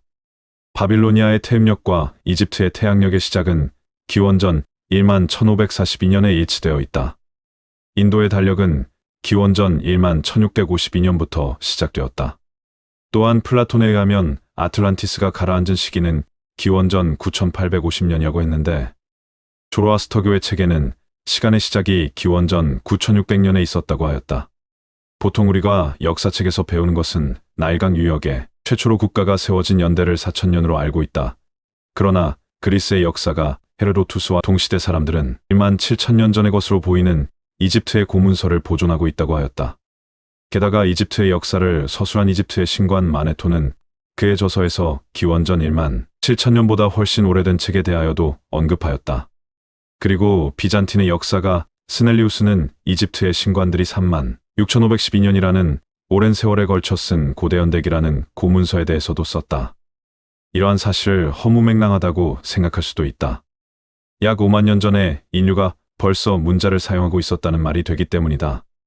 뿐만 아니라 문자가 사용되기 위해서는 어느 정도 문명이 번창하지 않으면 안 되기 때문에 더욱 놀라운 것이다. 분명 우리는 현 인류의 문명의 역사는 고작 6000년밖에 되지 않았고 그 이전의 역사는 역사라고 할 수 없는 원시 상태였다고만 배워왔다. 그러나 인류의 역사가 얼마나 오래되었나에 대하여는 아직도 아무도 모른다는 사실이다. 이러한 증거들은 최소한 인류의 문명이 우리가 생각하고 있었던 것 이상으로 오래되었음을 입증한다. 또한 잊혀진 문명의 자네들이 보여주는 문명 발달의 정도는 현대 인류에게 과거에 대한 깊은 관심과 정확한 인식을 요구한다. 현재보다 훨씬 발달한 문명이 고대에 존재했었고 어떤 이유로 일순간에 멸망해버렸다는 증거들이 곳곳에 남겨져 있기 때문에 적어도 현대 인류가 6000년 동안 이렇게 온 문명의 성과에 대해 오만해져서는 절대 안 된다는 경고를 고대 문명에서 읽을 수 있다. 즉 현재의 인류 문명 이전에도 고도로 발달했던 고대 문명이 다수 있었다는 것이고 우리는 그 후예들이란 것이다. 그럼 그 문명의 출발은 어디서부터 왔을까? 그의 답은 어쩌면 지구가 아닌 외계에서 찾아야 할지도 모르겠다. 우리가 태어나서 처음으로 배우는 우리 인류의 역사는 고작 6000년에 불과하다. 하지만 앞서 언급했던 것처럼 바빌로니아의 태음력과 이집트 태양력의 시작은 기원전 1만 1542년에 맞춰져 있다. 또한 인도의 달력은 기원전 1만 1652년부터 시작된다. 이것은 누가 봐도 초고대 문명의 존재 가능성을 여실 보여주는 대목이다. 또한 인도에는 흑파고다라는 이름의 사원이 있는데 높이가 무려 75m이며 지붕은 2000톤이 넘는 돌로 만들어져 있다. 이 같은 무게의 돌을 들어 올리려면 현재의 기중기보다 10배 이상의 힘이 필요하다고 한다. 특히 1532년에 제작된 오론티피나우스의 지도에는 남극대륙이 그려져 있다. 남극대륙은 BC 4000년경부터 얼음에 뒤덮인 것으로 분석되기 때문에 이 지도의 원본은 남극대륙이 얼음에 뒤덮이기 전에 제작되었을 가능성이 몹시 크다. 즉 BC 4000년 이전에 제작된 지도의 원본을 보고 오론티가 복사했을 가능성이 크다는 것이다. 고대 수메르의 유적인 셀레우키아의 폐허에서 고고학자들은 높이 10cm의 점토로 만든 작은 그릇을 발견했다. 그런데 이 그릇 속에는 산성에 의해 부식된 철제 정극과 납땜으로 용접된 구리로 만든 실린더가 들어있었다. 이는 현대의 배터리와 유사한 구조다. 아직도 지구 곳곳에서는 우리가 미처 알지 못했던 수많은 유물들이 발견되고 사장되기도 한다. 그 속에는 우리 인류가 만들지 않은 아니 만들지도 못할 엄청난 발전을 필요로 하는 유물들이 발견되기도 한다. 무조건 아니다, 가짜다 라고만 외칠 것이 아니라 정확한 팩트를 알고 대처해야 하지 않을까 싶다. 그러기에는 아직 갈 길이 멀기는 하겠지만 조금씩 역사를 밝혀가다 보면 언젠가는 그 진실을 마주하지 않을까 싶다. 어쩌면 많은 사람들이 말하는 초고대 문명의 잔재들일 수도 있겠지만 그 양들이 너무나도 방대하고 엄청나 한 번에 소개하기에는 힘들 듯하여 다음 기회가 주어진다면 열심히 준비하도록 하겠다. 존 D의 놀라운 예언들. 안녕하세요. 미스테리함 채널에 오신 것을 진심으로 환영합니다.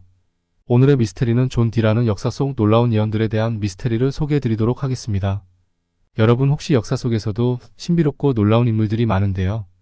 그 중에서도 존 D라는 예언가를 아시나요? 엘리자베스 1세 시대의 천재 수학자이자 철학자, 그리고 점성술사로 그의 예언들은 오늘날까지도 많은 사람들을 놀라게 하고 있다고 합니다. 그래서 오늘은 존 D의 놀라운 예언들에 대해서 이야기해 보려고 합니다. 자, 그럼 시작하겠습니다. 존 D는 1527년 7월 13일에 타워와드, 시티 오브 런던에서 태어났습니다. 그의 아버지는 로랜드 D, 어머니는 조안나 와일드였습니다. 그의 성디는 웨일스어로 검다라는 뜻인 두에서 왔습니다. 존 D는 유년 시절에 첼름스퍼드의 교회 부속 학교에서 공부했으며 이후 캠브리지 대학교에서 문학사 학위를 받았습니다. 그의 생애는 과학과 마법의 경계에서 놀라운 이야기를 남겼습니다. 존 D는 16세기에 활동한 잉글랜드의 수학자 겸 연금술사, 점성술사입니다. 그는 헤르메스주의를 추종한 오컬티스트이기도 했습니다. 엘리자베스 1세의 고문으로 활약하며 여왕을 위해 점을 치거나 첩보 활동을 하기도 했습니다. 또한 그는 해외 식민지 건설을 주장하면서 대영 제국이라는 말을 처음 사용하기도 했습니다. 그의 생애와 활동은 과학과 마법의 경계에서 놀라운 이야기를 남겼습니다. 그는 당대의 가장 뛰어난 학자 중 하나로 인정받았으며 왕실의 점성술사이자 고문으로 일했습니다. 그러나 그의 가장 독특한 특징은 그의 신비주의적인 관심사였습니다. 존 D는 연금술, 카발라, 마법 등 다양한 신비주의 분야에 몰두했습니다. 그는 이러한 분야에서 얻은 지식을 바탕으로 미래를 예측하려고 시도했으며 그의 예언들은 오늘날까지도 많은 사람들 사이에서 논의되고 있다고 합니다. 그의 예언 중 일부는 실제로 실현된 것으로 믿어집니다. 예를 들어 그는 1588년 스페인 무적 함대의 패배를 예측한 것으로 알려져 있습니다. 또한 그는 아메리카 대륙의 발견과 같은 역사적 사건들을 예측한 것으로 알려지기도 합니다. 그러나 존 D의 예언들 중 일부는 여느 예언가들처럼 모호하거나 해석하기 어려운 것으로 여겨집니다. 이로 인해 그의 예측의 정확성에 대한 논란이 일기도 합니다. 그럼에도 불구하고 그의 예언들은 여전히 많은 사람들에게 흥미로운 연구 주제로 남아 있습니다. 존 D의 예언 경력은 1582년경부터 시작되었습니다. 당시 그는 유럽 여행 중이었는데 이탈리아에서 한 신비주의 서적을 우연히 발견하게 되었습니다. 이 책은 그에게 큰 영감을 주었고 이후 그는 자신만의 예언 방법을 개발하게 되었습니다. 그의 주요 예언 도구는 점성술이었습니다. 그는 천체의 움직임을 연구하고 이를 바탕으로 미래를 예측하려고 시도했습니다. 이외에도 타로 카드, 룸문자, 연금술 등 다양한 신비주의 기법을 사용하기도 했습니다. 존 D는 자신의 예언을 기록하기 위해 암호화된 시스템을 개발했습니다. 이 시스템은 이너키언이라고 불리며 그의 예언집인 더북 어브 이너에 사용되었습니다. 이 책은 현재까지도 많은 연구자들 사이에서 논쟁의 대상이 되고 있습니다. 존 D의 예언들은 그의 천재적인 마인드와 함께 초자연적인 능력에 대한 논란을 불러일으켰습니다. 일부 연구자들은 그의 예언들을 단순히 수학적 계산이나 심리적 투사로 해석하는 반면 다른 사람들은 그가 실제로 신으로부터 계시를 받았다고 믿습니다. 실제로 그의 예언 중 일부는 나중에 현실로 이루어진 것처럼 보였습니다. 예를 들어 그는 엘리자베스 1세 여왕의 죽음을 정확하게 예측했고 영국 내전과 같은 역사적 사건들도 미리 언급한 것으로 알려져 있습니다. 이러한 사실들은 그의 예언적 능력에 대한 믿음을 더욱 강화시켰습니다. 하지만 동시에 그의 예언들 중 일부는 완전히 빗나간 것으로 밝혀지기도 했습니다. 이로 인해 그의 신뢰성에 대한 의문이 제기되기도 했으며 그의 예언 방식에 대한 비판도 있었습니다. 존 D의 예언들은 역사적 사건들과 밀접한 관련이 있습니다. 그의 예언 중 일부는 실제로 일어난 사건들과 일치하거나 유사한 것으로 나타났습니다. 예를 들어 그는 엘리자베스 1세 여왕의 죽음을 정확하게 예측했습니다. 1583년에 그는 여왕이 1590년대에 사망할 것이라고 예언했는데 실제로 여왕은 1603년에 사망했습니다. 또 다른 예로는 1588년에 스페인 무적 함대가 영국을 침공할 것이라는 예언인데 이 역시 현실로 이루어졌습니다. 또한 17세기의 잉글랜드, 스코틀랜드, 아일랜드 간의 정치적 갈등과 국내 충돌을 다루는 중요한 사건이었습니다. 이 전쟁은 잉글랜드의 정치적 구조와 국가의 군주와 의회 간의 갈등을 중심으로 발생한 사례입니다. 내전은 세 번의 주요 단계로 나눌 수 있습니다. 1. 첫 번째 내전 1642년, 1646년 찰스 1세의 지지자들과 의회파 간의 내전이었습니다. 2. 두 번째 내전 1648년, 1649년 찰스 1세의 왕당파와 의회파 간의 내전이었습니다. 3. 세 번째 내전 1649년, 1651년 찰스 2세의 왕당파와 의회파 간의 내전이었습니다. 이러한 내전은 1651년 9월 3일에 우스터 전투로 의회파의 승리로 끝났습니다. 결과적으로 찰스 1세는 처형되었고 찰스 2세는 추방되었습니다. 이 내전은 영국 정치에서 의회가 군주에 대항하는 첫 번째 사례가 되었으며 이후 1688년에 일어난 명예혁명에 영향을 주었습니다. 이를 두고 잉글랜드 내전이라고 알려졌는데 존 디가 이 내전을 예언했다고 전해집니다. 그의 예언들은 종종 미래의 정치적, 군사적 상황을 예측하는 것이었습니다. 하지만 그의 예언이 항상 정확했던 것은 아니며 일부는 잘못된 것으로 밝혀지기도 했습니다. 그럼에도 불구하고 그의 예언들은 역사적 연구와 분석의 대상으로 남아있으며 그의 통찰력과 예지력에 대한 관심을 끌고 있습니다. 존 디의 예언들은 암호화 상징으로 가득 차 있어 이해하기 어려울 수 있습니다. 그는 수학, 천문학, 점성술 등 다양한 분야에 대한 지식을 활용하여 미래를 예측하려고 시도했습니다. 그의 예언들은 종종 암호화된 언어와 복잡한 상징 체계를 사용하여 표현되었습니다. 이러한 암호화 상징은 그의 예언을 이해하는 데 중요한 열쇠입니다. 수학적 계산, 천문학적 관찰, 점성술적 해석 등을 통해 그의 예언을 해독하려는 다양한 시도가 이루어져 왔습니다. 현대의 암호학자와 역사가들은 그의 암호화 상징을 연구하며 그의 예언에 대한 새로운 해석을 제시하고 있습니다. 존 디의 예언들은 당대의 군주들과 사회 전반에 큰 영향을 미쳤습니다. 그의 예언들은 왕권 강화와 국가 안보에 대한 관심을 높였으며 종교적 신념과 과학적 지식 사이의 갈등을 일으키기도 했습니다. 영국 여왕 엘리자베스 1세와의 긴밀한 관계를 통해 그의 예언은 영국의 정치와 외교에 영향을 미쳤습니다. 그는 여왕에게 국가의 미래에 대한 조언을 제공하고 그녀의 통치를 지원하는 역할을 했습니다. 한편 그의 예언은 종교계와 과학계 모두에서 논란을 불러일으켰습니다. 일부 성직자들은 그의 예언을 악마와의 거래로 간주하며 비난했고 과학자들은 그의 점성술적 예측을 비과학적인 것으로 비판했습니다. 이렇듯 상반된 평가 속에서도 그의 예언은 당시의 사람들에게 큰 파장을 일으켰고 오늘날에도 여전히 호기심과 탐구의 대상으로 남아 있습니다. 존 디의 예언들에 대해서는 현대 학계에서도 많은 논란이 있습니다. 일부 학자들은 그의 기록들을 신뢰할 수 있는 역사적 자료로 간주하지만 다른 학자들은 그의 예언들을 사기나 환상으로 일축합니다. 그의 예언들의 진위 여부에 대한 논쟁은 주로 그의 기록들의 신뢰성에 초점을 맞추고 있습니다.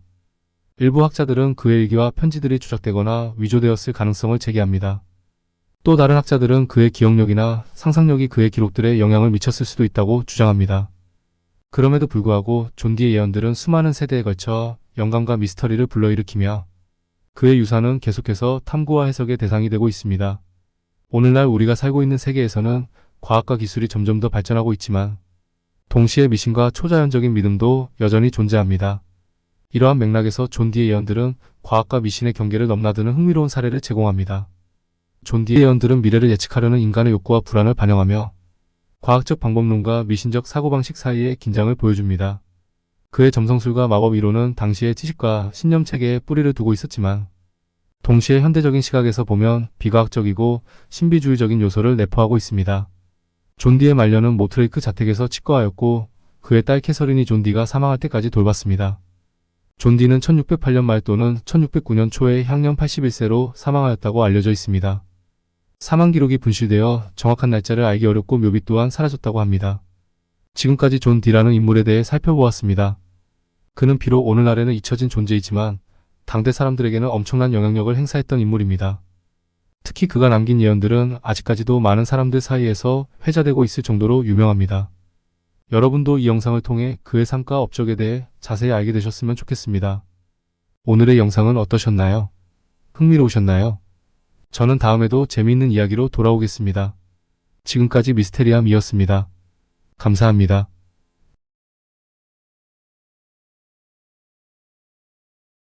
사라진 신비의 고대 마야 문명의 수수께끼. 안녕하세요. 미스테리함 채널에 오신 것을 진심으로 환영합니다. 오늘의 영상은 사라진 신비의 고대 마야 문명의 수수께끼라는 주제로 영상을 준비하였으니 재밌고 유익한 시간 되시길 바라며 바로 시작하겠습니다. 마야 문명은 단어만으로도 미스터리함을 주는 것 같습니다. 이는 아마도 마추픽추와 영화에서 보았던 마야 문명을 떠올리게 하기 때문일 것입니다. 이번 편은 마야 문명을 준비하면서 어릴 적 신기하던 문명을 되새겨보는 의미를 부여해봅니다. 마야 문명은 기원전 2000년부터 서기 100년 사이에 형성된 선고전기 시기에 시작되었습니다. 가장 오래된 마야 문명의 흔적은 기원전 1600년경 치아파스 주에서 나타났습니다. 메소아메리카의 어머니 문명의 올메 문명이 꽃필 무렵인 기원전 1200년경 과테말라 저지대의 페텐 지방에서 초기 마야의 토기 문화가 성립되었습니다. 기원전 700년에서 600년 사이에 기단이 있는 신전이 만들어졌고 기원전 300년 이후 본격적으로 신전과 종교센터가 있는 도시가 세워졌습니다. 마야 도시의 기본 단위는 광장을 중심으로 기단을 만들어 그 위에 신전을 세운 복합 건물로 이루어져 있습니다. 이러한 복합 건물 몇 개가 합쳐져 과테말라의 티칼처럼 큰 도시를 이루었고 시간이 흐름에 따라 계속 추가되었습니다. 티칼은 마야 문명의 태동기의 도시입니다. 이후 약 100년간의 침체기를 포함하여 기원전 50년에서 서기 250년 사이에는 멕시코 중앙고원의 테오티후아칸이 전성기를 구가하고 있었고 그 영향은 마야 영토까지 미쳐 문화적으로 성숙한 시기에 들어섰습니다. 서기 100년에서 800년 사이는 고종기로 마야 문명은 신정체제 하에서 과학과 예술이 발달하고 종교는 더욱 안정을 이루어 문명의 최전성기를 이루었습니다. 이때까지를 성고종기 마야라 합니다. 초기 마야 진출 거점은 티칼이었습니다. 서기 300년에서 600년까지 고종기 마야 전기로 초기간의 영향은 서기 500년경을 정점으로 사라졌습니다. 서기 600년에서 900년 고종기 마야 후기로 7세기에서 8세기에 다시 절정에 이르렀습니다. 이때 티칼은 무너지고 팔렌케, 보나파크, 피에드라, 네그라스, 억스말, 사일, 라브나, 키리구아 등 일련의 도시에서 마야 문명의 꽃이 활짝 피었습니다. 고종기 마야 후기에는 언어도 근본적으로 변화가 심하지 않아 문화적 동질성과 정치적 통일성을 보였으나 각 지역은 자신들의 고유 관습과 제도를 유지하는 독립성을 가지고 있었습니다. 문명의 정점을 지난 후 서기 800년부터 1000년 사이인 후기 전기부터 쇠퇴와 멸망이 시작되었습니다. 서기 987년부터 스페인에 완전히 멸망한 1697년까지 후기 전기 마야에서 중미 전역에 퍼진 가뭄을 비롯한 자연재해가 마야 도시의 정치적, 사회적 갈등을 불러왔을 것으로 추측하고 있습니다. 같은 시기에 멕시코 중앙고원의 톨텍 쪽이 내려온 침략으로 고종기 마야의 멸망을 가속화했습니다. 전쟁의 신에게 산 사람의 심장을 바치던 호전적인 톨텍 쪽이 정복하였고 두 문명은 혼합되었습니다. 문명의 혼합은 단지 인종 간의 교류뿐만 아니라 건축물과 언어, 종교 등 다양한 분야에서 이루어졌습니다. 마야와 톨텍의 혼합은 오늘날 치첸이트사 유적지에서 찾아볼 수 있습니다. 이 기간 동안 전쟁에 과학이 꽃피우는 대신 예술은 사라졌습니다. 이처럼 마야 문명은 하루아침에 이루어진 것이 아니며 또한 고립된 환경에서 자생한 것이 아니라 오랜 기간에 걸쳐 외래의 여러 문화로부터 영향을 받아 창조의 길을 찾아온 문명입니다. 역사에 대해 잘 모르는 사람들은 피라미드가 이집트에만 있다고 생각하지만 멕시코, 과테말라, 벨리즈, 온두라스의 고산지대나 습한 정글 속 광활한 지역에 걸쳐 세련되고 아름다운 피라미드들이 암초처럼 솟아 있습니다. 처음 이 거대한 구조물들을 발견한 사람들은 이집트나 그리스, 심지어 전설의 아틀란티스 문명과 관련을 짓기도 했습니다. 이렇게 마야 문명에 대해 다시 생각해보니 정말 신비롭고 흥미로운 부분이 많은 것 같습니다. 많은 조사와 연구 끝에 학자들은 아메리카 고대 문명들이 대륙과의 교류는 전하며 여러 부족들이 지형이나 자연환경 때문에 각각 고립되어 독자적으로 발전해온 고유의 문명이라는 것을 알게 되었습니다.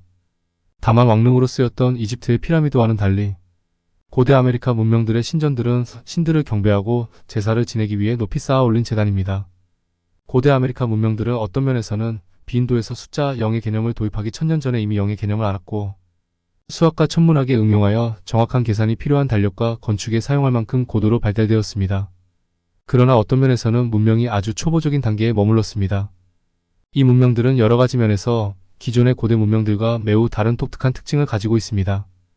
먼저 세계 고대 문명 발생지와는 다른 척박한 땅과 열악한 주변 환경에서 문명이 탄생하고 지속되었습니다. 장난감 토기에서 발견되었지만 실생활에서는 전혀 응용되지 않았던 바퀴의 원리, 그리고 농경 문화이지만 짐을 운반할 수 있는 소나 말과 같은 가축이나 마차나 수레를 사용한 적이 없고 스페인 군이 들여오기 전까지는 아예 철 재련에 대한 지식이 없어 날카로운 흑요석과 청동으로 만든 단순한 도구를 썼던 점, 또한 문자가 없거나 아직까지도 완전한 해독이 되지 않은 아주 기초적이고 비능률적인 문자만이 쓰인 점 등입니다. 마야는 중미 고대 문명들 중에서 체계적인 건축술과 예술, 정확한 천문학 등에서 높은 수준의 문명으로 고유의 숫자 체계에 달려 상형 문자로 학자들의 관심을 많이 끌고 있지만 그 원료는 사실 정확하게 밝혀지지 않고 있습니다. 일반적으로 하나의 문명이 성립되는 데는 농사를 지을 수 있는 풍요로운 큰 강과 비옥한 삼각주, 그리고 사람이 살만한 적절한 기후 등 문명 발상의 기본적인 몇 가지 조건들이 뒷받침되어야 합니다. 그러나 이러한 조건들이 하나도 맞지 않는 온도와 습도가 아주 높은 열대우림 깊은 곳에 도시와 신전을 세우고 고도로 발달한 문화의 꽃을 피웠던 것이 마야 문명의 특징입니다. 스페인 군이 처음으로 이 원시의 밀림에 들어섰을 때 그들의 눈앞에 신기루처럼 호련히 나타난 버려진 도시의 폐허는 거대한 문화 충격으로 다가왔을 것입니다. 마야를 둘러싼 방대한 수수께끼들은 아직도 풀리지 않은 것이 많습니다. 그들은 누구이며 어디에서 왔는가? 왜 그러한 웅장한 건물들을 세웠는가? 그리고 무엇 때문에 화려한 도시들을 정글 속에 버려두고 갑자기 사라졌는가? 마야는 해발 1400m에서 2800m에 위치한 멕시코 남부 고산지대 치아파스 주에서 과테말라 저지대, 정글 타바스코 주, 해발 300m 카리브해를 끼고 있는 유카탄 반도의 건조한 석회암 저지대를 중심으로 과테말라 고지대와 저지대, 열대 밀림 벨리즈, 엘살바도르, 온두라스 일부까지 걸치는 광대한 영역에 걸쳐 발달했습니다. 뿐만 아니라 약 3000여 년에 걸친 역사와 그 후손들이 오늘날까지 그들의 땅을 지키고 살아가고 있는 중미 최고 최대의 문명입니다. 끝맺음을 하기 전에 멕시코의 대표적인 피라미드 유적지 하나를 소개하고 마무리 짓겠습니다. 치첸이트사는 멕시코 유카탄 반도에 위치한 마야 문명의 대표적인 유적지입니다. 이곳은 마야 문명의 신비와 고대 건축술의 위대함을 보여주는 것으로 세계 7대 불가사의 중 하나로 꼽힙니다. 치첸이트사의 피라미드 특징은 계단의 수에 있습니다. 치첸이트사의 피라미드는 각면에 91계단이 있고 면을 모두 합하면 364개가 되고 마지막 꼭대기 1단을 더하면 총 365개가 됩니다. 이는 마야 달력의 1년과 같은 수를 나타내는 것으로 마야인들이 천문학에 강했다는 걸 보여주는 예시라고 할 수 있습니다. 특히 춘분과 추분의 일몰 때 피라미드의 뱀, 머리 조각 쪽으로 몸통 같은 그림자가 드리워지는 현상이 발생해 마야인들은 이를 뱀신을 숭배하는 의미로 해석했습니다. 뱀이 허물을 벗는 것을 생명을 불어넣는 것으로 해석하고 뱀신을 숭배했습니다. 이런 효과도 마야인들이 의도적으로 설계한 것으로 보여 그들의 건축술의 많은 전문가들은 놀라움을 금할 수 없었다고 합니다. 고대 마야 문명은 여전히 많은 미스터리를 간직하고 있으며 최근의 연구와 기술 발전 덕분에 새로운 사실들이 밝혀지고 있습니다. 특히 최첨단 레이저 기술인 라이다를 활용한 연구가 큰 성과를 거두고 있습니다. 라이다 기술을 통해 과테말라의 울창한 정글 속에 숨겨져 있던 수많은 마야 유적들이 발견되었습니다. 이 기술은 지표면의 식생을 제거하고 지형을 정확하게 파악할 수 있어 이전에는 접근하기 어려웠던 지역에서도 고대 도시와 구조물을 찾아낼 수 있게 되었습니다. 이러한 발견 중 하나는 과테말라 북부의 페텐 지역에서 이루어졌습니다. 연구자들은 이 지역에서 거대한 마야 도시의 흔적을 발견했으며 이는 마야 문명이 생각보다 훨씬 더 복잡하고 광범위하게 발전했음을 시사합니다. 또한 이 도시는 고도로 발달된 도로망과 수로 시스템을 갖추고 있었으며 이는 마야인들이 뛰어난 토목 기술을 보유하고 있었음을 보여줍니다. 또 다른 흥미로운 발견은 마야 문명의 종교적, 사회적 구조에 대한 새로운 이해를 제공합니다. 최근 연구에 따르면 마야인들은 피라미드와 신전을 단순한 종교적 목적으로만 사용한 것이 아니라 정치적 권력을 과시하고 사회적 통합을 이루기 위한 중요한 수단으로 활용했습니다. 특히 치첸이트사의 피라미드는 춘분과 추분에 특정한 그림자가 드리워지는 현상을 통해 뱀신을 숭배하는 의식을 거행했으며 이는 마야인들의 천문학적 지식과 건축 기술이 결합된 결과입니다. 마야 문명의 갑작스러운 쇠퇴와 멸망에 대해서도 새로운 가설들이 제기되고 있습니다.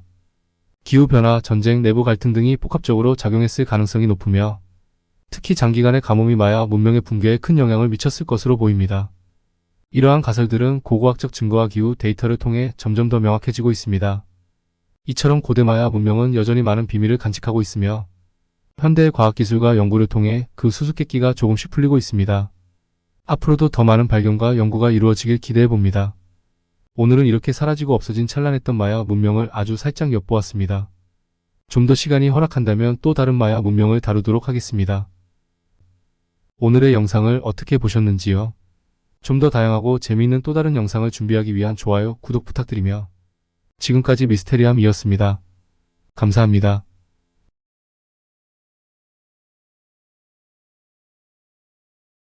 윌리엄 릴리의 놀라운 예언. 안녕하세요. 미스테리함 채널에 오신 것을 진심으로 환영합니다. 오늘의 미스테리는 윌리엄 릴리의 놀라운 예언에 대한 미스테리를 소개해드리도록 하겠습니다. 이번에는 윌리엄 릴리의 놀라운 예언에 대하여 이야기해볼까 합니다. 저도 영상을 만들며 처음 접하게 된 예언가입니다. 함께 윌리엄 릴리의 놀라운 예언에 대한 흥미진진한 이야기를 살펴보겠습니다. 윌리엄 릴리의 예언에는 어떤 이야기들을 담고 있는지 함께 알아가 보면 좋겠다는 생각을 하며 시작해보겠습니다. 윌리엄 릴리는 17세기 영국의 점성술사로서 그의 예언력과 점성술 기술로 유명한 인물입니다. 그는 1602년 5월 1일에 인근 스리슬리에서 태어났으며 어린 시절부터 천문학과 점성술에 큰 관심을 가지고 있었습니다. 윌리엄 릴리는 자기 학문적인 교육을 받지 못했지만 천문학과 점성술에 대한 열정으로 스스로를 교육하고 발전시켰습니다. 그 결과 그의 예언력은 많은 사람들에게 신뢰받는 예언가로 인정받게 되었습니다. 윌리엄 릴리는 젊은 시절부터 자신의 천문학 지식과 점성술 기술을 활용하여 다양한 예언을 하였습니다. 그 중에서도 그의 초기 예언들은 많은 사람들에게 큰 주목을 받았습니다. 예를 들어 그는 1644년에 영국 내전의 결과를 예언한 바 있습니다. 그의 예언대로 영국 내전은 왕정과 의회의 대립으로 이어지며 정치적인 혼란과 국가적인 분열을 초래하였습니다. 그러나 윌리엄 릴리의 가장 유명한 예언 중 하나는 1666년 런던 대화재입니다. 그는 1666년에 런던에서 대규모 화재가 발생할 것이라고 예언했습니다. 이는 당시에는 매우 놀라운 예언으로 여겨졌습니다. 그리고 1666년 9월 2일부터 9월 6일까지 약 4일 동안 런던에 걸친 대규모 화재가 발생하였습니다. 이 화재는 많은 건물과 집들을 비롯 수많은 도시의 관계시설까지 모두 파괴하며 수많은 인명피해를 입혔던 커다란 사건입니다. 이러한 사건은 윌리엄 릴리의 예언이 현실화된 것으로 여겨지며 그의 예언력을 다시 한번 입증한 사례로 평가받게 되었습니다. 윌리엄 릴리의 예언 성공 사례를 분석해보면 그의 예언은 대체로 상당한 정확성을 가지고 있음을 알 수 있습니다. 그가 1644년에 예언한 영국 내전과 1666년 런던 대화재는 두루 알려진 사건으로서 그의 예언이 현실화된 것으로 여겨집니다. 이러한 예언 성공 사례들은 윌리엄 릴리의 점성술 기술과 천문학적 지식에 대한 신뢰를 높여주었습니다. 이처럼 르네상스 시대에는 점성술이 큰 인기를 끌었습니다. 점성술에 대하여 좀 더 확실히 알려드리고 싶어 자료를 검색하였는데 읽어도 이해는 잘 가지는 않았지만 그래도 소개시켜 드리도록 하겠습니다. 점성술이란 중세시대의 이슬람 문화에서 점성술은 큰 관심을 받았습니다. 특히 아랍 지역에서는 천체를 신적인 존재로 여기지 않는 일부와 사막 지역의 거주자들은 종종 밤에 이동할 때 별자리를 길잡이로 사용했습니다. 이슬람교의 도래 이후 무슬림들은 기도시간, 카바방이 모스크의 올바른 방향 결정에 천문학적 지식을 활용했습니다. 중세 유럽에서도 이슬람 문화의 영향을 받아 그리스와 로마에서 점성술이 부활했습니다. 이러한 지식은 대학에서 가르쳐졌으며 의학, 철학, 천문학과 밀접한 관련이 있었습니다. 중세 이슬람의 천문학은 프톨레마이오스의 알마게스트를 기초로 하는 헬레니즘과 로마 시대의 전통을 계속시켰으며 중세 시대에 걸쳐 첨성술의 실제적 적용은 무슬림 종교학자들과 과학자들의 심도 있는 철학적 토론의 대상이었습니다. 이러한 지식은 천문학의 연구와 발전을 위한 동기를 부여하는 데 도움이 되었습니다. 무슬림들은 약초의 치유적 속성과 황도대의 특정 별자리와 행성을 연결하는 것으로 의학과 천문학을 학과로서 결합시켰습니다. 예를 들어 화성은 덥고 건조하다고 여겨졌으므로 헬레보레나 담배 또는 겨자씨와 같은 맵거나 자극적인 맛을 지닌 식물을 지배한다고 여겼습니다. 이러한 믿음은 현대의학의 발전 때까지 컬페퍼와 같은 유럽의 본초학자들에게 받아들여졌습니다. 여기 자료에 나오는 컬페퍼는 영국의 대표적인 의사, 천문학자 허브리스트입니다. 그는 중세시대에 활동했으며 의료 독점에 반대하고 일반인들이 의학에 대해 알 수 있도록 라틴어로 쓰여진 의학서적을 영어로 번역한 인물로 알려져 있습니다. 그의 저술은 식물치료법과 천문학적 지식을 결합하여 다양한 처치법을 제시했습니다. 컬페퍼는 짧은 생을 살았지만 일반인들이 의학에 대해 알게 하기 위해 많은 노력을 한 인물입니다. 중세 이슬람의 천문학은 중세 유럽에도 영향을 미쳤으며 이러한 지식은 오늘날에도 우리의 역사와 문화를 이해하는 데 도움이 됩니다. 여기까지가 제가 검색을 통하여 얻은 정보입니다. 하지만 도저히 제 수준으로는 읽고도 도대체 무슨 말인지 도통 이해가 가질 않았습니다. 그러나 해박하신 분들이라면 단박에 알 수 있으리라는 생각에 올려드렸습니다. 어떠신가요? 역시 난해하고 어렵지 않으신가요? 아무튼 저는 점성술이라는 것이 난해하고 어려웠습니다. 아무튼 중세시대의 점성술은 천문학과 천체운동을 통해 인간 운명을 예측하고 해석하는 과학적인 원리에 기반하고 있습니다. 윌리엄 릴리는 이러한 르네상스 시대의 점성술 전통을 계승하며 많은 사람들에게 점성술을 통한 예언과 조언을 제공하였습니다. 그의 역할은 당시 사회에서 점성술을 통해 미래를 예측하고자 하는 사람들에게 큰 영감을 주었으며 르네상스 시대의 점성술의 발전에도 기여하였습니다. 윌리엄 릴리는 다양한 예언 기법과 사용 도구를 활용하여 그의 예언력을 향상시켰습니다. 그는 천체운동을 관찰하여 인간 운명에 대한 힌트를 얻는 천체학적 접근법을 사용했습니다. 이 외에도 타로카드, 오르치탄 등 다양한 도구와 방법을 활용하여 예언을 수행하였습니다. 이러한 예언 기법과 사용 도구는 그의 예언력을 강화시키고 다양한 분야에서 활용될 수 있었습니다. 윌리엄 릴리의 예언은 현대에도 여전히 큰 영향력을 미치고 있습니다. 그의 예언은 미스터리와 신비로움을 품고 있어 많은 사람들에게 흥미롭게 다가오고 있습니다. 예를 들어 그의 예언 중 하나인 1666년 런던 대화재는 여전히 연구되고 이에 대한 다양한 이론과 해석이 제시되고 있습니다. 이러한 현대 릴리 예언 연구는 예언과 점성술에 대한 학문적인 평가와 논쟁을 이끌어내고 있습니다. 윌리엄 릴리의 예언은 학문적인 평가와 논쟁의 대상이 되고 있습니다. 일부 사람들은 그의 예언을 신비롭고 신뢰할 수 있는 것으로 보며 그의 천체학적 접근법과 예언 기법을 인정합니다. 반면에 다른 사람들은 그의 예언을 순수한 우연이나 행운으로 해석하며 천체 운동과 인간 운명 간의 인과관계를 부정하는 입장을 취하기도 합니다. 이러한 학문적 평가와 논쟁은 윌리엄 릴리의 예언에 대한 이해를 깊이 있게 하고 예언과 점성술에 대한 관심을 높일 수 있는 계기가 되었습니다. 윌리엄 릴리는 17세기에 활동한 영국의 점성가로 그의 생애 동안의 명성을 얻었습니다. 윌리엄 릴리는 특히 순간적 질문에 대한 천궁도의 해석에 능숙했고 그것이 그의 전문 분야였습니다. 그의 예언은 다양한 주제와 시대에 걸쳐 있으며 그중 일부를 아래에서 정리해 보겠습니다. 1. 런던 대화제 예언 1666년 릴리는 약 14년 전에 런던 대화제가 발생할 것을 예언했습니다. 이로 인해 많은 논쟁이 일어났으며 그의 능력을 의심하는 의회에서 재판을 받았지만 무죄로 판결되었습니다. 2. 기독교 점성술 릴리의 저서인 기독교 점성술은 1647년에 출판되었습니다. 이 책은 순간적 질문에 대한 천궁도를 연구하고 미래의 사건을 예측하는 데 사용되는 수천 개의 순간 천궁도를 포함하고 있습니다. 3. 기타 예언 릴리는 다양한 주제에 대한 예언을 했습니다. 그의 점성술 기법은 광범위한 질문에 대한 정확한 답변을 제공했습니다. 윌리엄 릴리의 예언력과 점성술 기술은 그의 시대뿐만 아니라 현대에도 큰 영향력을 미치고 있으며 그의 예언에 대한 학문적 평가와 논쟁은 계속되고 있습니다. 이러한 윌리엄 릴리의 예언은 여전히 많은 사람들에게 흥미로운 주제가 되고 있으며 그의 업적은 점성술과 예언에 관심 있는 사람들에게 큰 영감을 주고 있습니다. 오늘의 영상은 어떠셨나요? 흥미로우셨나요? 저는 다음에도 재미있는 이야기로 돌아오겠습니다. 지금까지 미스테리함이었습니다. 감사합니다.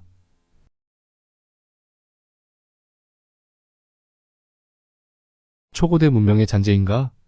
요나구니의 미스테리. 안녕하세요. 미스테리함 채널에 오신 것을 진심으로 환영합니다. 오늘의 영상은 초고대 문명의 잔재인가? 요나구니의 미스테리라는 주제로 영상을 준비하였으니 재밌고 유익한 시간 되시길 바라며 바로 시작하겠습니다. 현재는 일본이지만 실제로는 대만에 위치하고 있는 지금은 일본의 또 하나의 미스터리로 많은 인기를 얻고 있는 요나구니의 섬입니다. 일본에서도 가장 서쪽에 있는 섬인데 이 섬 이름은 요나구니로 일본인 다이버 아라타케 키아츠가 고래상어와 만타가오리를 구경하기 위해 요나구니 섬의 바닷속 100m 수심에서 이상한 광경을 목격하게 됩니다. 거대 유적처럼 보여 가까이 가서 살펴보게 되는데 그곳에서 키아츠가 본 것들은 계단이나 사람이 다닐 수 있을 법한 도로와 배수구처럼 보였습니다.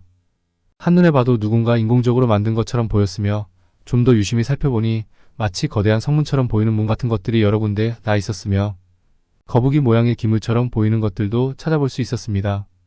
그 뒤로 다른 다이버들과 함께 그곳을 탐사하게 되었고 1995년 1월에 신문에서 이곳에 대한 기사를 다루면서 큰 관심을 받게 되었습니다. 그 뒤로 이곳은 대학의 교수 기무라 마사아키 중심으로 본격적인 조사가 시작되었습니다.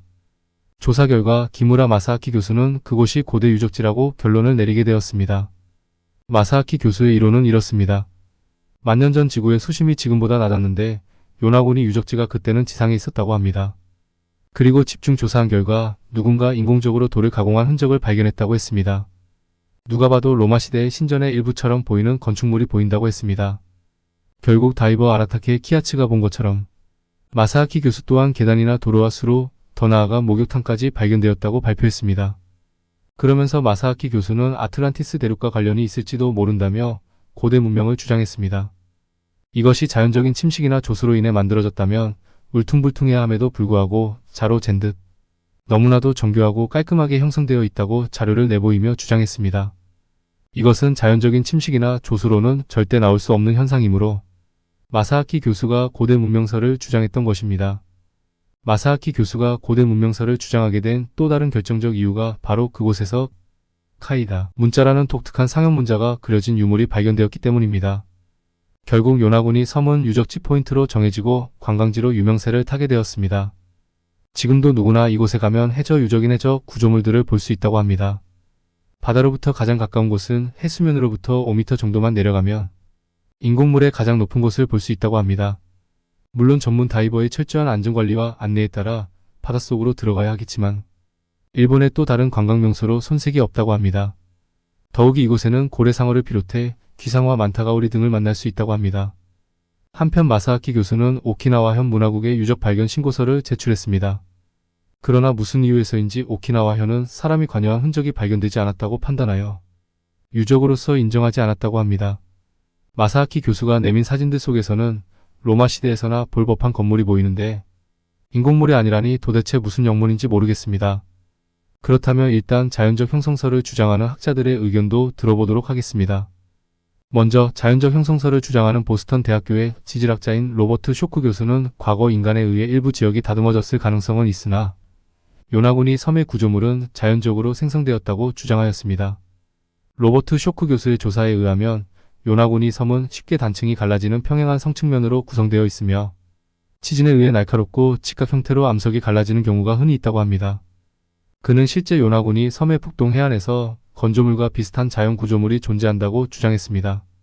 남태평양 대학의 해양지구 과학자인 패트 원도 교수도 구조물은 자연적으로 생성되었으며 인공이라는 믿을만한 증거가 없다고 주장하였습니다. 요나구니 구조물과 비슷하게 평면과 날카로운 모서리를 지닌 자연 구조물로는 북아일랜드의 자이언트 코즈웨이 해안의 돌기둥과 미국의 올드 마운틴 등이 있다고 증거로 제시했습니다.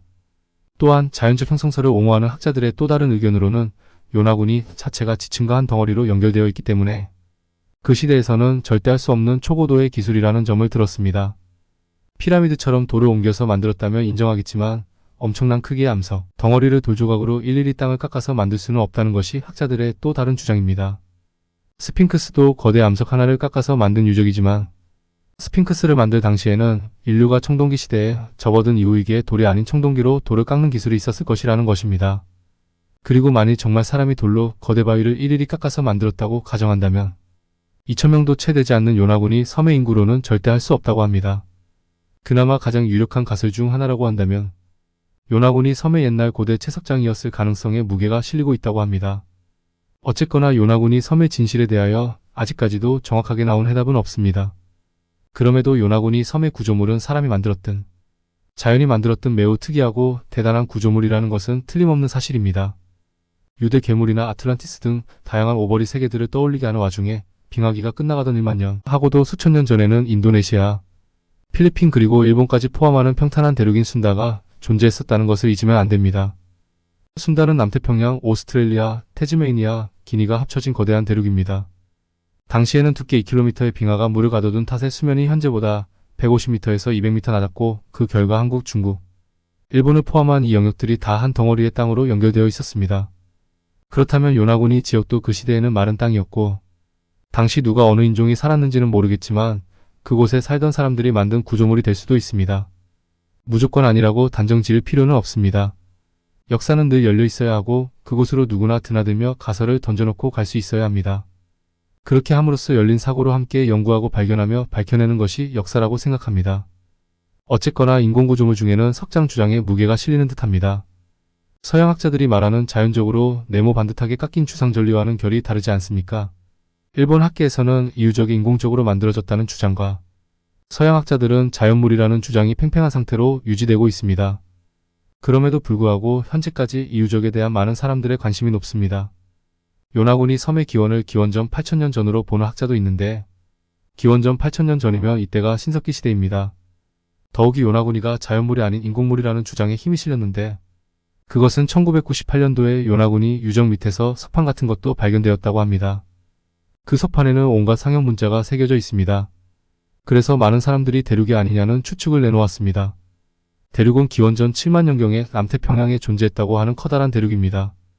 혹시나 제 생각을 덧붙이자면 만일 아틀란티스와 미대륙 또는 순다랜드가 존재했었다면 그들의 기술로 저 정도는 가능하지 않았을까 싶습니다.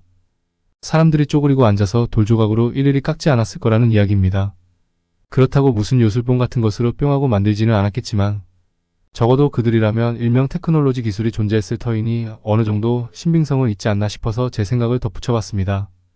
최근 요나구니 섬에 대한 뉴스 중 하나는 주일 미국 대사관 측에서 요나구니 섬을 시찰한 내용입니다. 이메뉴얼 대사는 2024년 5월 17일 일본 최서단 오키나와현 요나구니 마치를 미군 군용기로 방문해 육상자위대 주둔지 등을 둘러보았습니다. 요나구니 섬은 대만과 약 110km 떨어져 있으며 대만 유사시 미군의 발판을 확보하기 위한 전략적 위치로 주목받고 있습니다. 이매뉴얼 대사는 요나군이 섬의 민간 공항을 미군이 사용하는 것은 처음이라며 이는 일본의 전략적 비전과 미국의 전략이 상호 보완하는 것이라고 강조했습니다. 요나군이 섬은 2016년 자위대의 주둔지가 개설된 이후 2022년 미일 공동훈련에서도 처음으로 훈련지로 활용되었습니다. 방위성은 해양 진출을 강화하는 중국을 견제하기 위해 자위대 부대들을 남서제도에 배치하는 남서 시프트를 추진하고 있습니다. 오키나와현은 미군의 비상시 이외의 민간 공항 사용을 자제하도록 요청했으며 다마키데니 오키나와현 지사는 이번 방문에 대해 유감을 표명했습니다. 이외에도 요나군이 섬은 해저 유적지로도 유명합니다. 1986년 다이빙 투어 중 발견된 이 유적은 아직까지도 정확한 정체가 밝혀지지 않았지만 많은 다이버와 연구자들이 이곳을 탐사하고 있습니다. 요나군이 섬은 오키나와 제도에서 가장 외딴 곳에 위치한 유인도로 이시가키 공항과 나아 공항에서 항공편이 운항되고 있습니다. 이처럼 요나군이 섬은 군사적, 역사적, 관광적 가치가 높은 곳으로 다양한 관심을 받고 있습니다. 오늘의 영상을 어떻게 보셨는지요? 좀 더 다양하고 재미있는 또 다른 영상을 준비하기 위한 좋아요, 구독 부탁드리며 지금까지 미스테리함이었습니다. 감사합니다.